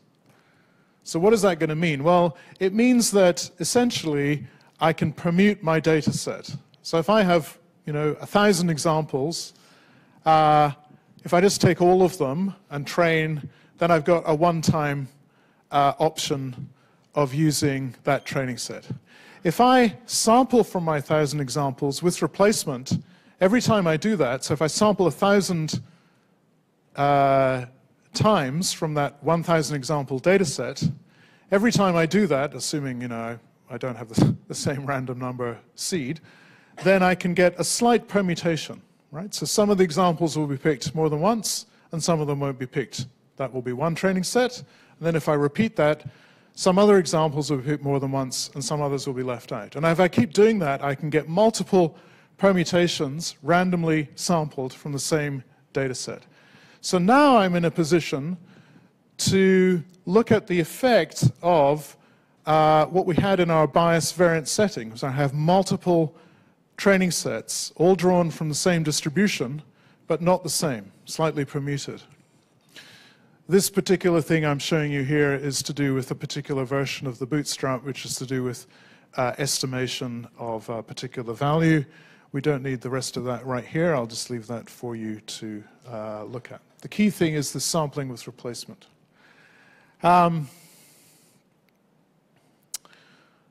Brad Efron is the guy who came up with the bootstrap. He wrote a whole book, actually really interesting. Underappreciated, I think, not only about the bootstrap, but about some of these empirical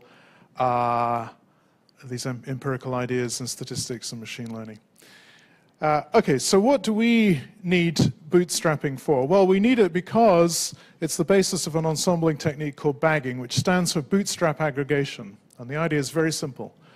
So we take the bootstrap idea from which we just outlined. We randomly sample with replacement. We train a model, and we keep doing that. And we do that multiple times. Let's say we're doing it for classification, but we could do it for regression. Once we've done it multiple times, to predict a new example, either its value as in regression or its classification, we combine all of the bootstrapped trained models and we do an aggregate prediction. So the easiest way to think of that is if we're doing regression, we take the mean of all the predictions. We're going to predict a real number, take the mean. If we're doing classification, we take the majority vote. So why would that maybe be a good thing to do? Well, let's think about the bias variance decomposition. If we take these multiple bootstrap samples and we take a trained model from each one of them and then we average all of them, what might we expect to happen? Well, that variation which we saw that's going to be in all of those samples is going to be averaged out.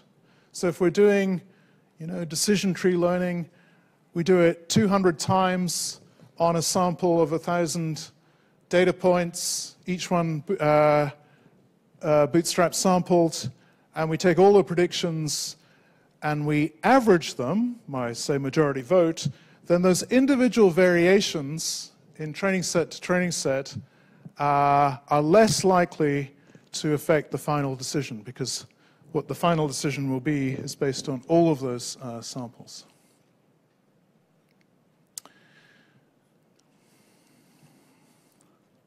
So here's bagging in a nutshell. So we've got a bunch of instances. We sample n of them with replacement from the training set, do the learning, store the resulting model, classification or prediction time. We predict the class, and we return the ensemble. The ensemble is the most common prediction, majority vote, or the mode, or the mean for regression, which is what we said. And here's the same thing slightly more formally. So here's an example of linear classifiers.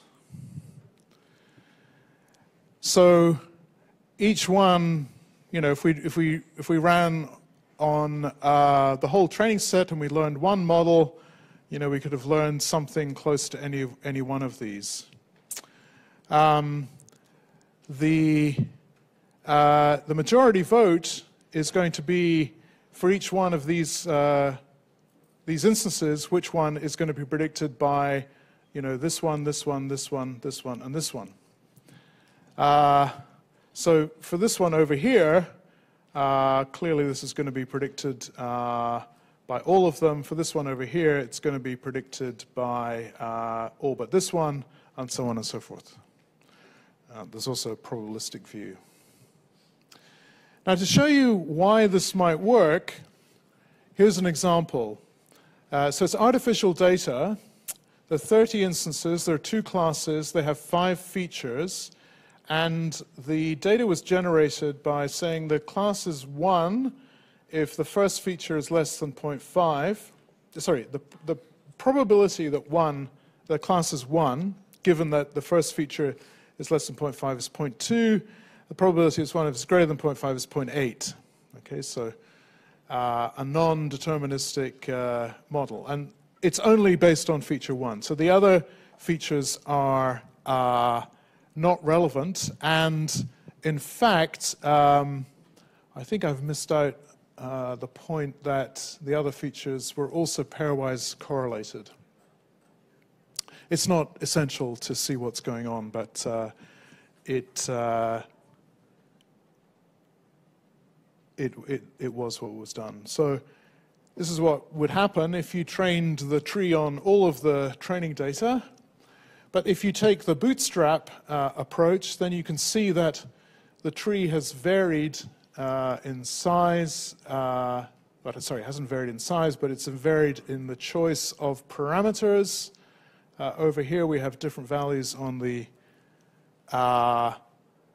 cuts, the splits, and we also see different predictions at the leaves. And if you go through some of the ensemble, you see the variation. And given our previous example about how the tree is unstable, we would not be surprised to see that. And the important point is that compared to the original tree, there are two versions of this. I won't go through which one is which, but you can see clearly that the bag tree is reducing. It has not gone down to the Bayes error, which is calculated in this case to be 0.2,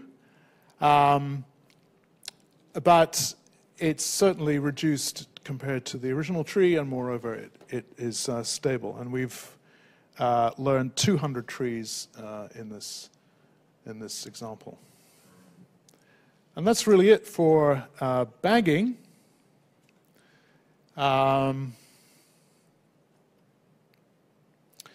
So let's just stop at that point. I'm just looking ahead to see what we have to get through. But I'll make one point about bagging.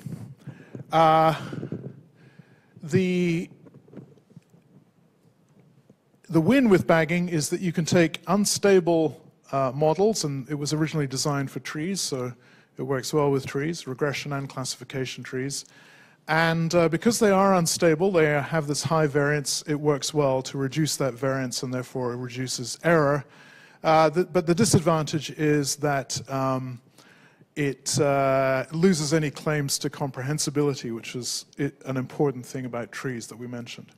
So the takeaway is that stable models would not be affected much by bagging. So it's to do with high variance or unstable models that will be at least able to be reduced in terms of their error variance.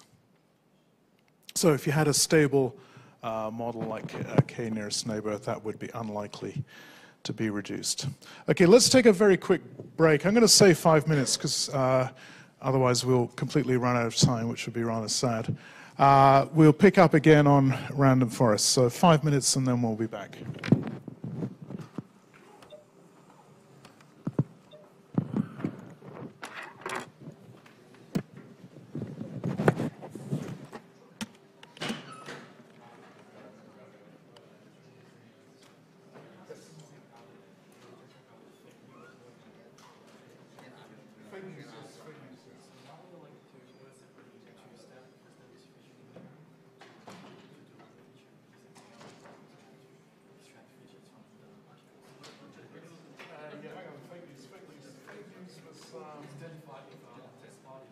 Oh, yeah, that one, right, yeah.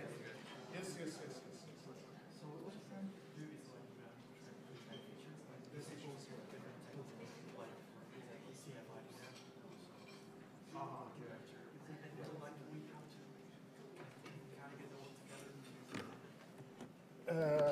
hang on. So what are you going to, so you're going to predict if it's relevant or, what is it, if it's related or not? Or, agree or disagree? Okay. Are you trying to predict all 5 classes at once? I was thinking about multi-stage. I think multi-stage. Yeah. I would try that. I would try. Well, personally, I would try. The first thing I would try and do is see if I can predict relevant and irrelevant. Because you don't have to. You should just.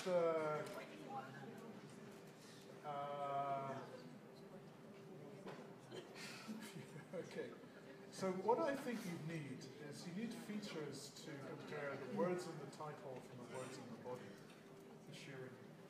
Yeah, like common words, keywords in particular. I'm not sure if TF-IDF would really help that much. So sometimes things do build your own features. Yes. Number of common words. So what you could do with TF-IDF is maybe eliminate some of the words. or just eliminate very high frequency words, very low frequency words, things like that. So try and reduce the number of words first. And then, so you try and get the most meaningful ones. And then look at, like, something I've seen before done is things like, let's say you could take, like, 10 percentiles or something like that. You know, for each combination of article, body, and heading, the common words is 10%, the common words is 20%. You can decide to do like first with yourself. Yeah, things like that, yeah. Try something like that. Very, very simple. And then try a simple classifier or different simple classifiers and see whether or not you can get any prediction of related, unrelated, or relevant, irrelevant. Is it related? Related, yeah. Related, unrelated. And for related, we got three, like agree, disagree, and discuss. These usually. Okay, so I think most of them are unrelated. So you can predict related versus not related. And then if it's not related, then you could take that set and then try and predict using the same features, agree, disagree, or whatever that is. So I would try and do something very, very simple. Because I have no idea how hard that task is. I haven't tried it myself. But I would try and do something very simple. So for the final evaluation, there's competition. It's a competition, but the competition. So they have to rank, like accuracy rank. So we have to be better than them, or to try. You don't have to be better than them. Approach the best. Well, I'm not sure how much engineering they did of their results. They might have done quite a lot, and you have to start with something that is reasonable and sensible, and see how well it ranks. If you're way behind what they are, there could be many reasons for that, because you don't necessarily know what they did. So you can then try and see if you can improve what you did. But you only have a small amount of time, so you might not, and the people who got high up on the leaderboard, Spend a lot of time. they probably are doing this kind of thing all the time, and so they've got a lot of experience and a lot of good methods. So it's not too important how well you rank against them in absolute terms, but if you can show that you take a method and you improve it in relative terms, then that would be good. But I would try something very, very simple to start with. So we're trying to like our biggest goal is deep learning to use LSD on the class. Now the problem actually the data is like this. Is the line is a point just to so that's this attribute. This is the dragon, right? So this but the thing I don't know explain if those two features into LSD series of data. I've never used an LSD. I would take something like a CRF, or even simpler. Take a really basic classifier, like nearest neighbor. We tried it, but the thing is not good. It won't be good depending on the features. If the features are not that good, it won't be that good. How much features? We tried TF-48, also something you mentioned, the common words. Oh, did you? Yeah, we tried. And the number of negative words. That was really good. Yes, it's still not good. They provide us some features of the condition itself, like the common words, like where it gives us. Never tried. You can try word generic, yeah. That will help by disambiguating words. So can get all these features we created together with big giant bacterial disease? You can. We can? But look, I think this is quite an involved question. I'm going to try and arrange some consult times. I think it would be better if you can try and come back. I'll try and arrange at least one this week, if I can. And I'll advertise that, and then you come and ask me about that, because otherwise I'm going to run out of time. So you can come back and talk to me after Monday as well. If you're around. These guys are good. I've got a quick question. Is it a quick question? Yeah. So can you release all the solutions? Yes.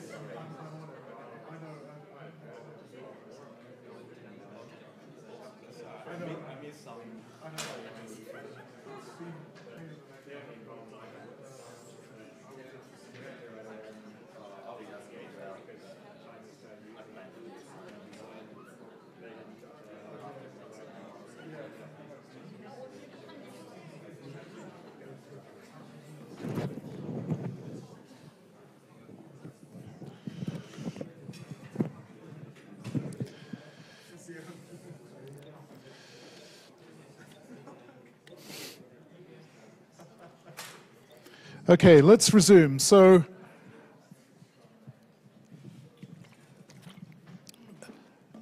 bagging is kind of like the entry level of these ensemble ideas.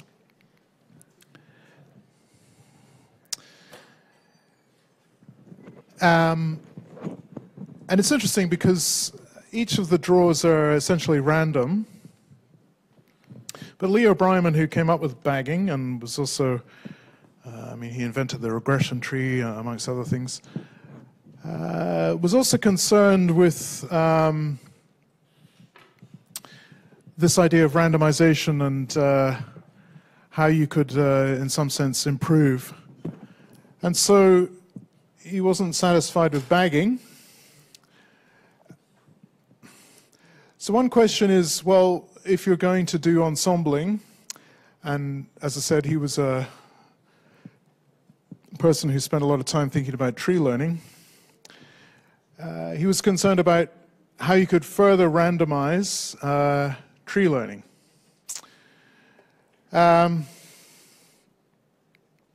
So there are a few points that in any model you can make random choices. But I guess anyone who knows anything about tree learning would know that when you look at all of the attribute choices in growing the tree, and we know that that's a greedy algorithm, usually it's a greedy algorithm, it may be the case that any particular attribute choice in the greedy algorithm is suboptimal. In fact, it's quite likely to be the case. So one question is, if you're doing ensembling and you combine that with the ideas of randomization, a natural thing to consider would be how to randomize, maybe by picking features randomly when you're going to do the splits. And that's the basis of the idea behind random forests. So a forest is an ensemble of randomized trees, so very closely related to bagging. So we have a data set, fixes an ensemble size. Now there are different ideas behind this randomization, but one is that you fix a dimension on which essentially you want to define the trees. The output is going to be a set of these models that are going to be combined. So bootstrapping, as in bagging, is going to be the first step. So sample with replacement, just as we did for bagging. So secondly, dimensionality reduction. Select D of the features at random and reduce the dimensionality of D, and then train a tree model on this reduced dimensionality data set, and do that without pruning. So just basically grow the tree till it fits the data. And then return the set of the trees, so MT, T is the index, into the set, and then, as we said, we can predict in some aggregate way on this, this tree set. So the bootstrapping idea is common. And we randomly sample a subset of the features. So what might this do? Well, by doing these two randomizations, you're somehow going to force more changes in any, from tree to tree, between any pair of trees in the ensemble, in the group. Also has the advantage that you're randomly projecting onto a subset of the features, so dimensionality of the problem is reduced. And if you were doing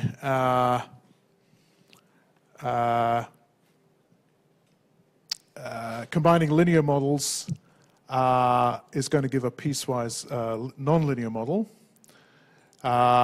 whereas multiple trees can be combined into a single tree, although it could be a very complicated tree. So random forests, and I should point out that there are many variations on this idea other than random forests, but random forests have been widely applied, and they extend bagging by doing the random sampling on the features to increase diversity. Okay, boosting.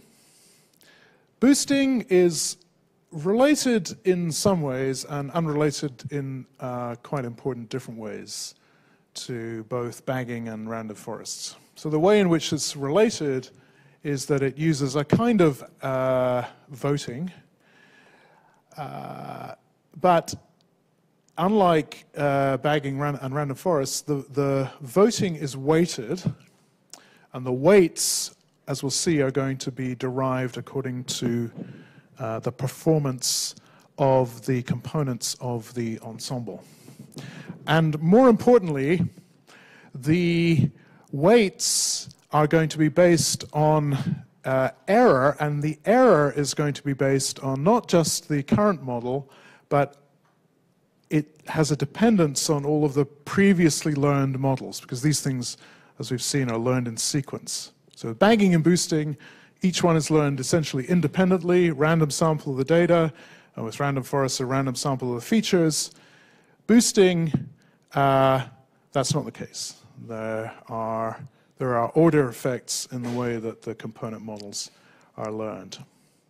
So one intuitive way in which you can think about this is that the model in each iteration of boosting is somehow being forced to adjust for previous errors. That's to say, errors which previous models in the ensemble didn't do. Examples on which previous models in the ensemble didn't do that well, or got high error on. So the idea is that different components of the ensemble should be expert for different parts of the problem space, and combining these experts, which are somehow diverse, should complement each other. So this is a little bit hand-wavy, but it might help to understand. Now, boosting, as I intimated before, is very closely related to ideas that we've seen before, weighted majority in particular. Although in this case, the weights are going to be on the examples. Now, there's a nice origin story about boosting. It comes from pack learning. I'll simply say that the motivating question that Rob Shapiri answered when he started off boosting was this, which comes from the pack framework. Is there a procedure to convert a weak learner into a strong learner? And a weak learner is one that can do just a little bit better than random guessing. Okay, and he showed this in this example on the slides, which I've starred, so you don't need to go into this, but it may help as background.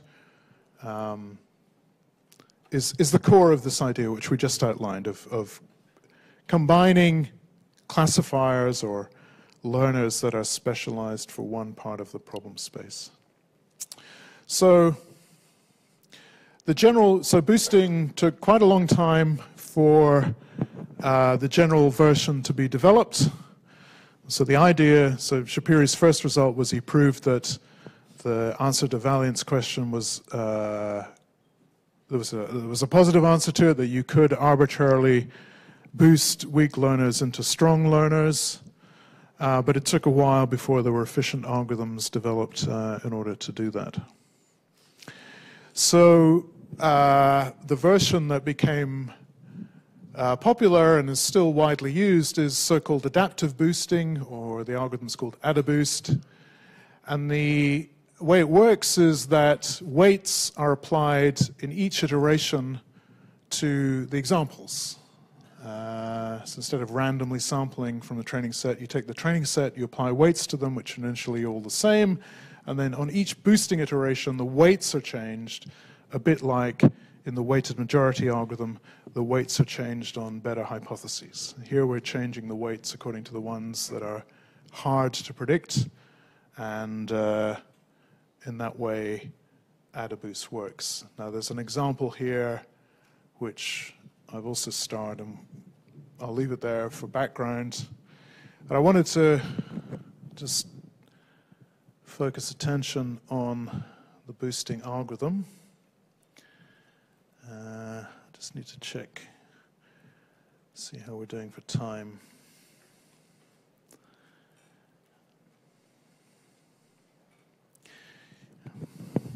Okay, I'll talk through the algorithm. You can refer back to the slides to see how this weighting idea changes. But this will give us the idea about how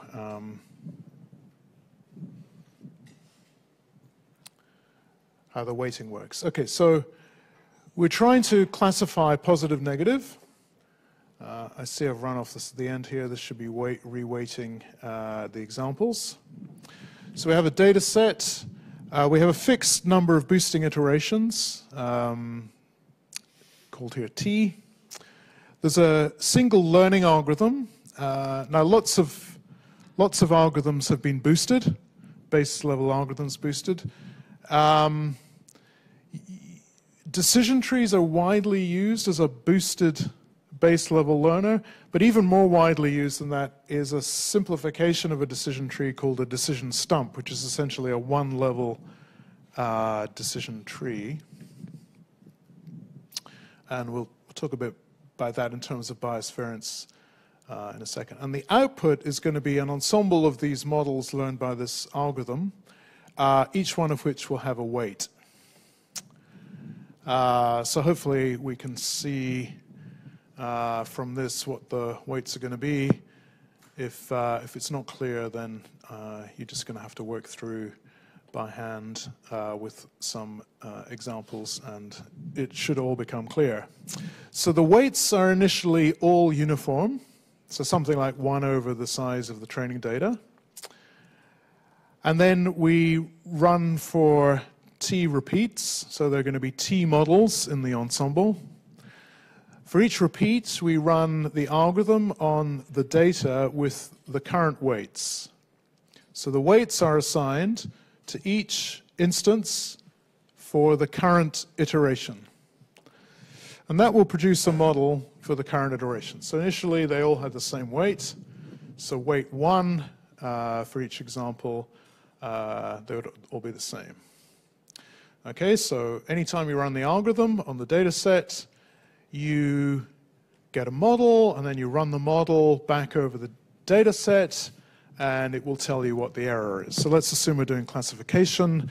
Now, there are different loss functions that we could use, but here's how this one works. So we need to calculate the weighted error. So, you know, if I get, I don't know, if I get 10 examples wrong, then that will be 10 over size of D is going to be my weighted error. So that'll be epsilon t. Okay, so alpha t is this version of something called exponential, or a version of something called exponential loss.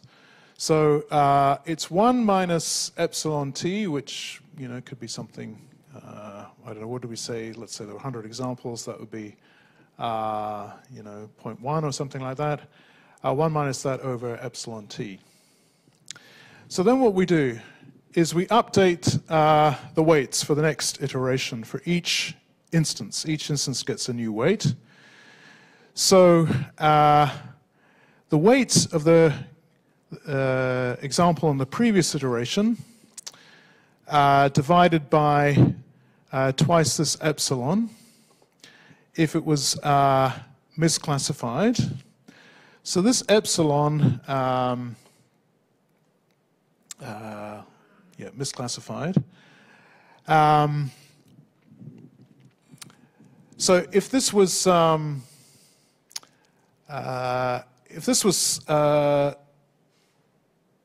small, then, so let's see. So if epsilon is small, then this is going to increase this weight here. Is that right? Yeah, that's correct. So if we're dividing by this smaller value, if it was correctly classified, we divide by 1 minus epsilon t, or 2 times 1 minus epsilon t, if we're correctly classified.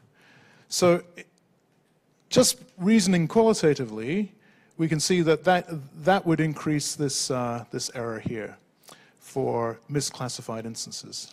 So what the effect that that's going to have is that on the subsequent round is every misclassified example in the previous round is going to give rise to a larger error, and every correctly classified instance is going to give rise to a smaller weight. And the weight of the classifier in the ensemble is captured by this alpha t. And the final ensemble is the sum of, so for a prediction, I should say, for some x, is the sum of this. So when we look at this, we can observe an interesting thing. So whatever the model is, we can regard it as some sort of function, classification function. It's a weighted sum of all of these predictions. So recall that they're going to be learned in terms of these weighted examples. So if this algorithm is doing a good job of reducing error, its most important task will be to reduce the error on the misclassified examples, or the previously misclassified examples. And then when this is summed together, that will be determined, or the proportion of its vote will be determined by this thing here. So when we look at this, what do we observe? Well, it actually turns out that the boosted model is now a linear combination of all of the component classifiers. So in some sense, what we can understand boosting is a two-level learning system. The first system learns to classify based on the weighted examples, and then the second system combines them together in a linear model to do the prediction of any new example.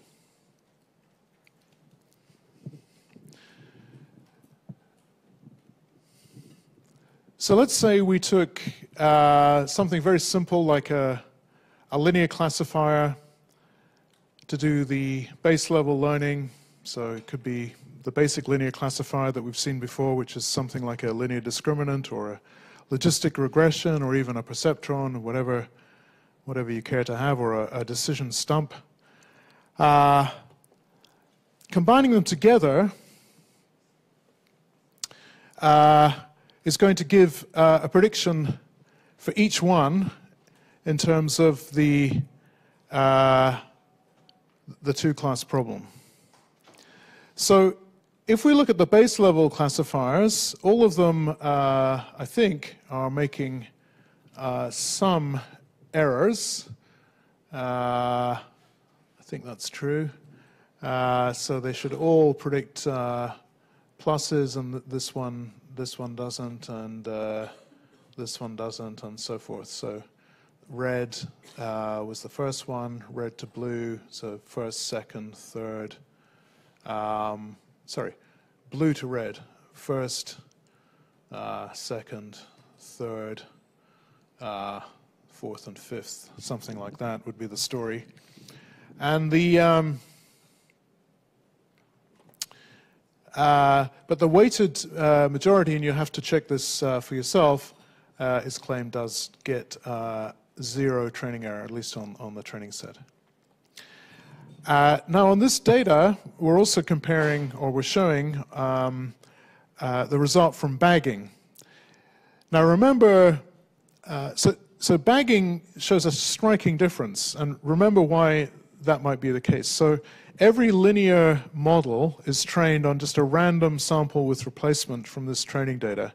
And we can see that they're different, but they're not that much different. And they're certainly not that much different from these. So what must have happened here is that the algorithm is forcing due to the reweighting of the examples, each linear classifier to occupy quite a different part of the decision space.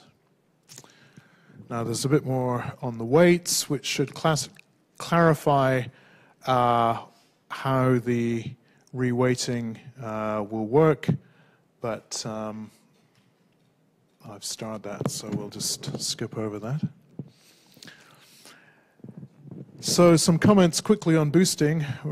Time's running down. So well, I guess I'll just pick out some. Well, a couple of points. Here's a theoretical one, which is that the training error will decrease exponentially fast. I mean, you have to take that on just as a statement. This one is important. I mean, practically speaking, I think it's interesting that most applications of boosting that seem to work well use fairly simple classifiers. Like I mentioned, decision stumps seems to be better than boosting things like trees or more complex classifiers. And you don't want the error to become too large too quickly. One interesting thing about boosting is that if you keep running on the training data with the boosting algorithm, the off-training set error, the generalization error, can decrease even although the training set error has reduced to 0. And one explanation of this is that if you look at the margin, which we talked about in the context of support vector machines, in this sense, the difference between the estimated probability for the true class and the most likely other classes, it seems that there's some evidence that what's happening is that the margin is increasing, so the generalization is improving. So you need to ensure that weak learners, but this also works for strong learners, is better than random guessing. That suffices.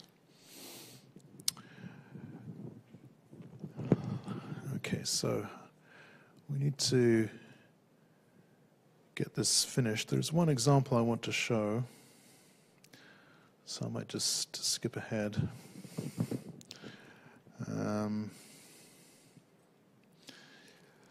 Okay, here's the example. So let's look at this example. There's a two-dimensional, two-class problem. We have 3 base-level classifiers, and we have a voted classification. And the decision boundary is going to be nonlinear. The ensemble has an error lower than any single component, and it has an error lower than any single classifier on the complete data set. Okay, so here's the setup. So here we have the training set, very simple, but there's not a linear separating hyperplane in this case. So let's say we have 3 component classifiers, each one's a linear classifier, and we're showing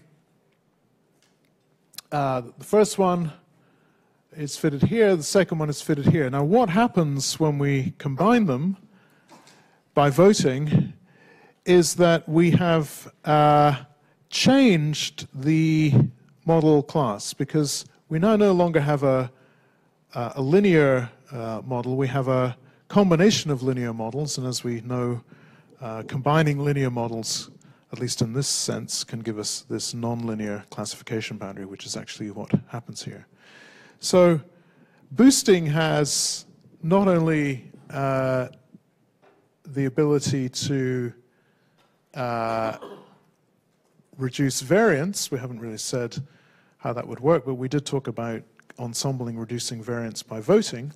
But here we can see that it also can have an effect on bias, because it's changed the model class. Okay, so combining these linear models has given us a nonlinear decision boundary. So I quickly wanted to finish, and we only have 10 minutes, so it is going to be quick, to mention that there are many more ideas behind ensembling. So One that has kind of come and gone over the years in terms of popularity is quite an interesting one. It's called stacking. And very quickly, the idea behind stacking is to not use the same base learner. So remember, for example, we just looked at boosting and we said, well, there's one algorithm A and use A on all of the boosting iterations, the same algorithm. But one thing you might want to say is, well, you know, why not use multiple algorithms that are different algorithms and see if we can combine their predictions? And that's what stacking is. So stacking does that, and additionally, a bit like boosting, it can adapt based on the predictions. The top-level learning system learns from the predictions. So it uses a meta-learner instead of voting to decide how to combine the predictions. The level 0 models, the base learning, are used as input for the meta-level. And again, as in boosting, you can think of the lower level model as a feature to the as input for the upper level model, where its value is the output of that base model on the instance. You can't use the predictions on the training data to generate the level 1 model, so you need to use a holdout, something like cross-validation, to do the prediction. And you can use any learning scheme, but David Wolpert, by the way, this comes out of his work on the no free lunch theorem. He was the main author of that, and he developed stacking. And you can use those to combine in numeric prediction as well. Mixture of experts, I'm going to skip over. Additive regression, I just want to quickly mention. So boosting is actually related to algorithms in statistical learning. In particular, something called additive regression or additive logistic regression, or just building an additive model. And remember we saw that the boosting output is this sum of these weighted predictions of the base level models. And in particular, boosting is an instance of a scheme called forward stage-wise additive modeling. And this is a really, well, it can get quite complicated. But the idea is, and if you're thinking about it in terms of numeric prediction, it might be easier to see, is that every time in this additive stage-wise learning, you try and make a prediction, you look at the error that is made in the prediction. So let's just think about something simple like regression. How are we doing for time? Okay. Let's just think about something like regression. So you could build a linear regression, or it might be better to use a regression tree, which is less stable, higher variance. And then you look at the errors made by the regression model or the regression tree. So these are the residuals, so what's left over when you do the prediction. So then what you then need to do on the next iteration is, given these residuals, try learning a model that will predict the residuals, the bits left over, and you keep doing that iteratively. So this sounds quite a lot like what boosting is doing. And then when you want to do the prediction, you take all of the individual predictions from all of the regression models and add them up. So why might this work? Well, if you think about it, if you try and fit a linear model or some sort of regression model, the first thing that you try is maybe going to do okay. And then the other things that you try correspond to these ideas of the alternative experts. So first fit something, look at the difference, these residuals, and then try and predict what these residuals are based on. And then when you're trying to predict the whole thing, it's the sum of these predictions that would seem to make sense. And there's a very popular approach which does a bit more than this. It actually is called gradient boosting, or if the things that are being boosted are trees, it could be classification trees, not just regression trees. It's called gradient tree boosting or gradient boosting machines, and there are different, lots of versions of this. So at each boosting iteration, what is actually done is look at the negative gradient for these residual regions. And so in some sense, this additive process is almost not unlike the kind of gradient descent approach that we saw when we looked at neural learning, when you're trying to move towards the lowest error solution. It gets a bit more complicated, but if you think about it in those terms, boosting and those types of approaches actually have quite a strong relationship at that level, trying to predict the negative of the gradient. And the reason why that's useful is that the overall problem, if you have big data or you have high dimensionality, could be too hard to optimize just using a straightforward gradient descent approach. And gradient boosting is widely used, and it appears to be quite successful. It appears to be, for example, used in a lot of data mining competitions and applied in industries. And I think I only have one or maybe two. Yes, looks like I have two more ensembles out of many, many that I could have showed you. But I just wanted to finish by going back to, I think, one important issue which has not really been solved, which is that a lot of these unstable high variance models, particularly the tree-based ones, a main advantage that they have is that they're interpretable, at least if they're not too big, right? So if a decision tree becomes really big or a regression tree becomes really big, then they're not interpretable. But at least there's the possibility of interpretation.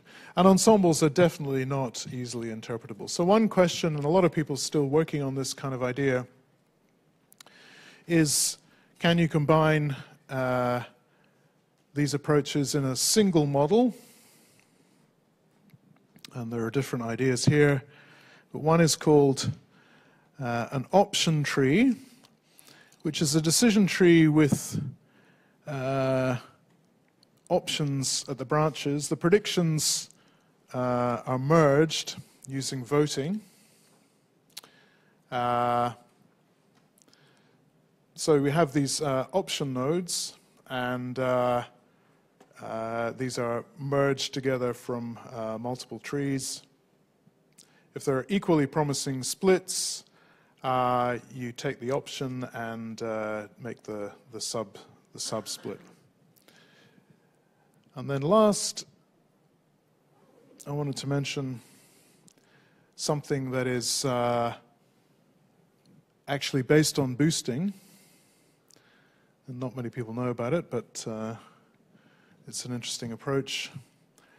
So an option tree can be learned by sort of boosting procedures. So the option nodes are learned by boosting. The prediction nodes are leaves, if no splitter nodes have been added. And you filter the instance down all of the possible branches and then sum the predictions. And it looks a bit like this. So you got all of these options, and at the end of which you decide whether or not to predict positive or negative, depending on the result. So something like this, pass the instance down through the tree, And at the end of this, depending on the combinations of attribute values, you can make the split. Now, the important thing here is that the decision to add a node is essentially a boosting iteration.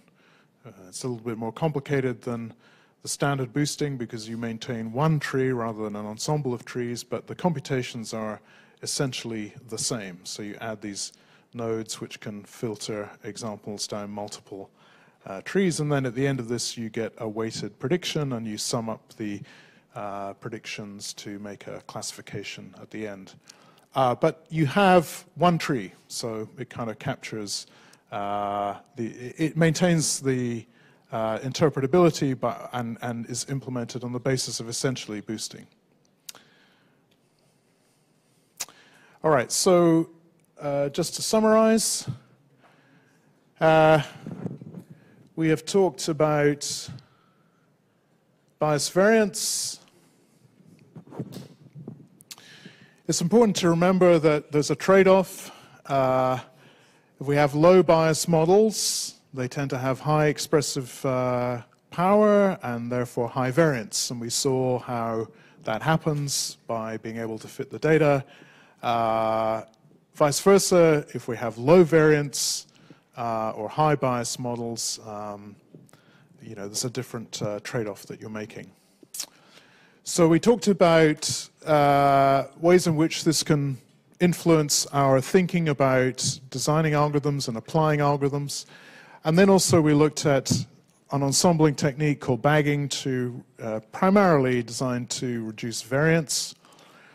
We also looked at boosting, and whilst boosting doesn't really have the same nice bias variance story, it can be in some sense thought of as a bias reduction technique, but it also reduces variance or can reduce variance.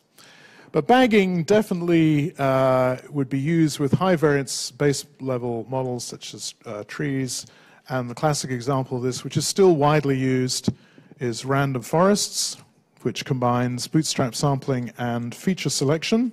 Randomized feature selection on a fixed dimensionality subspace.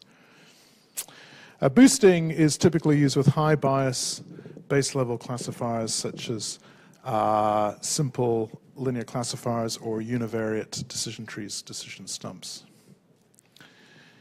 So we've covered advantages of breaking down error according to bias variance. We've talked about stability and boosting, and I've touched at the end on some other variants of ensemble learning. And along the way, and I guess let's make this the final point because we're nearly out of time. So we've surveyed conservation theorems, no free lunch. We've talked about the theory, and I think just to make the last point, the bias variance decomposition should make it quite clear, if it wasn't already clear, that we're not talking about deciding the single best algorithm. We need to be careful about the choices we're making, and in particular, the choices that we make are going to trade off inevitably some decisions about what assumptions we make about what we're trying to learn with these particular approaches. Are there any final questions about anything that we've talked about, boosting, bagging, bias variance? All crystal clear. All right, well, we'll conclude there. That was the last lecture. Thank you very much for your attendance. Thank you for your good questions. I hope that you've enjoyed the course. I hope that you've learned something. I hope you've learned a lot. I hope you enjoyed the final assignment. Exams coming up. I'll be releasing some questions. I will be trying to put on some consultations, possibly, hopefully if I can find a slot this week and next week, and I'll let you know about those. Otherwise, thanks for your attention, and see you some other time. Thank you.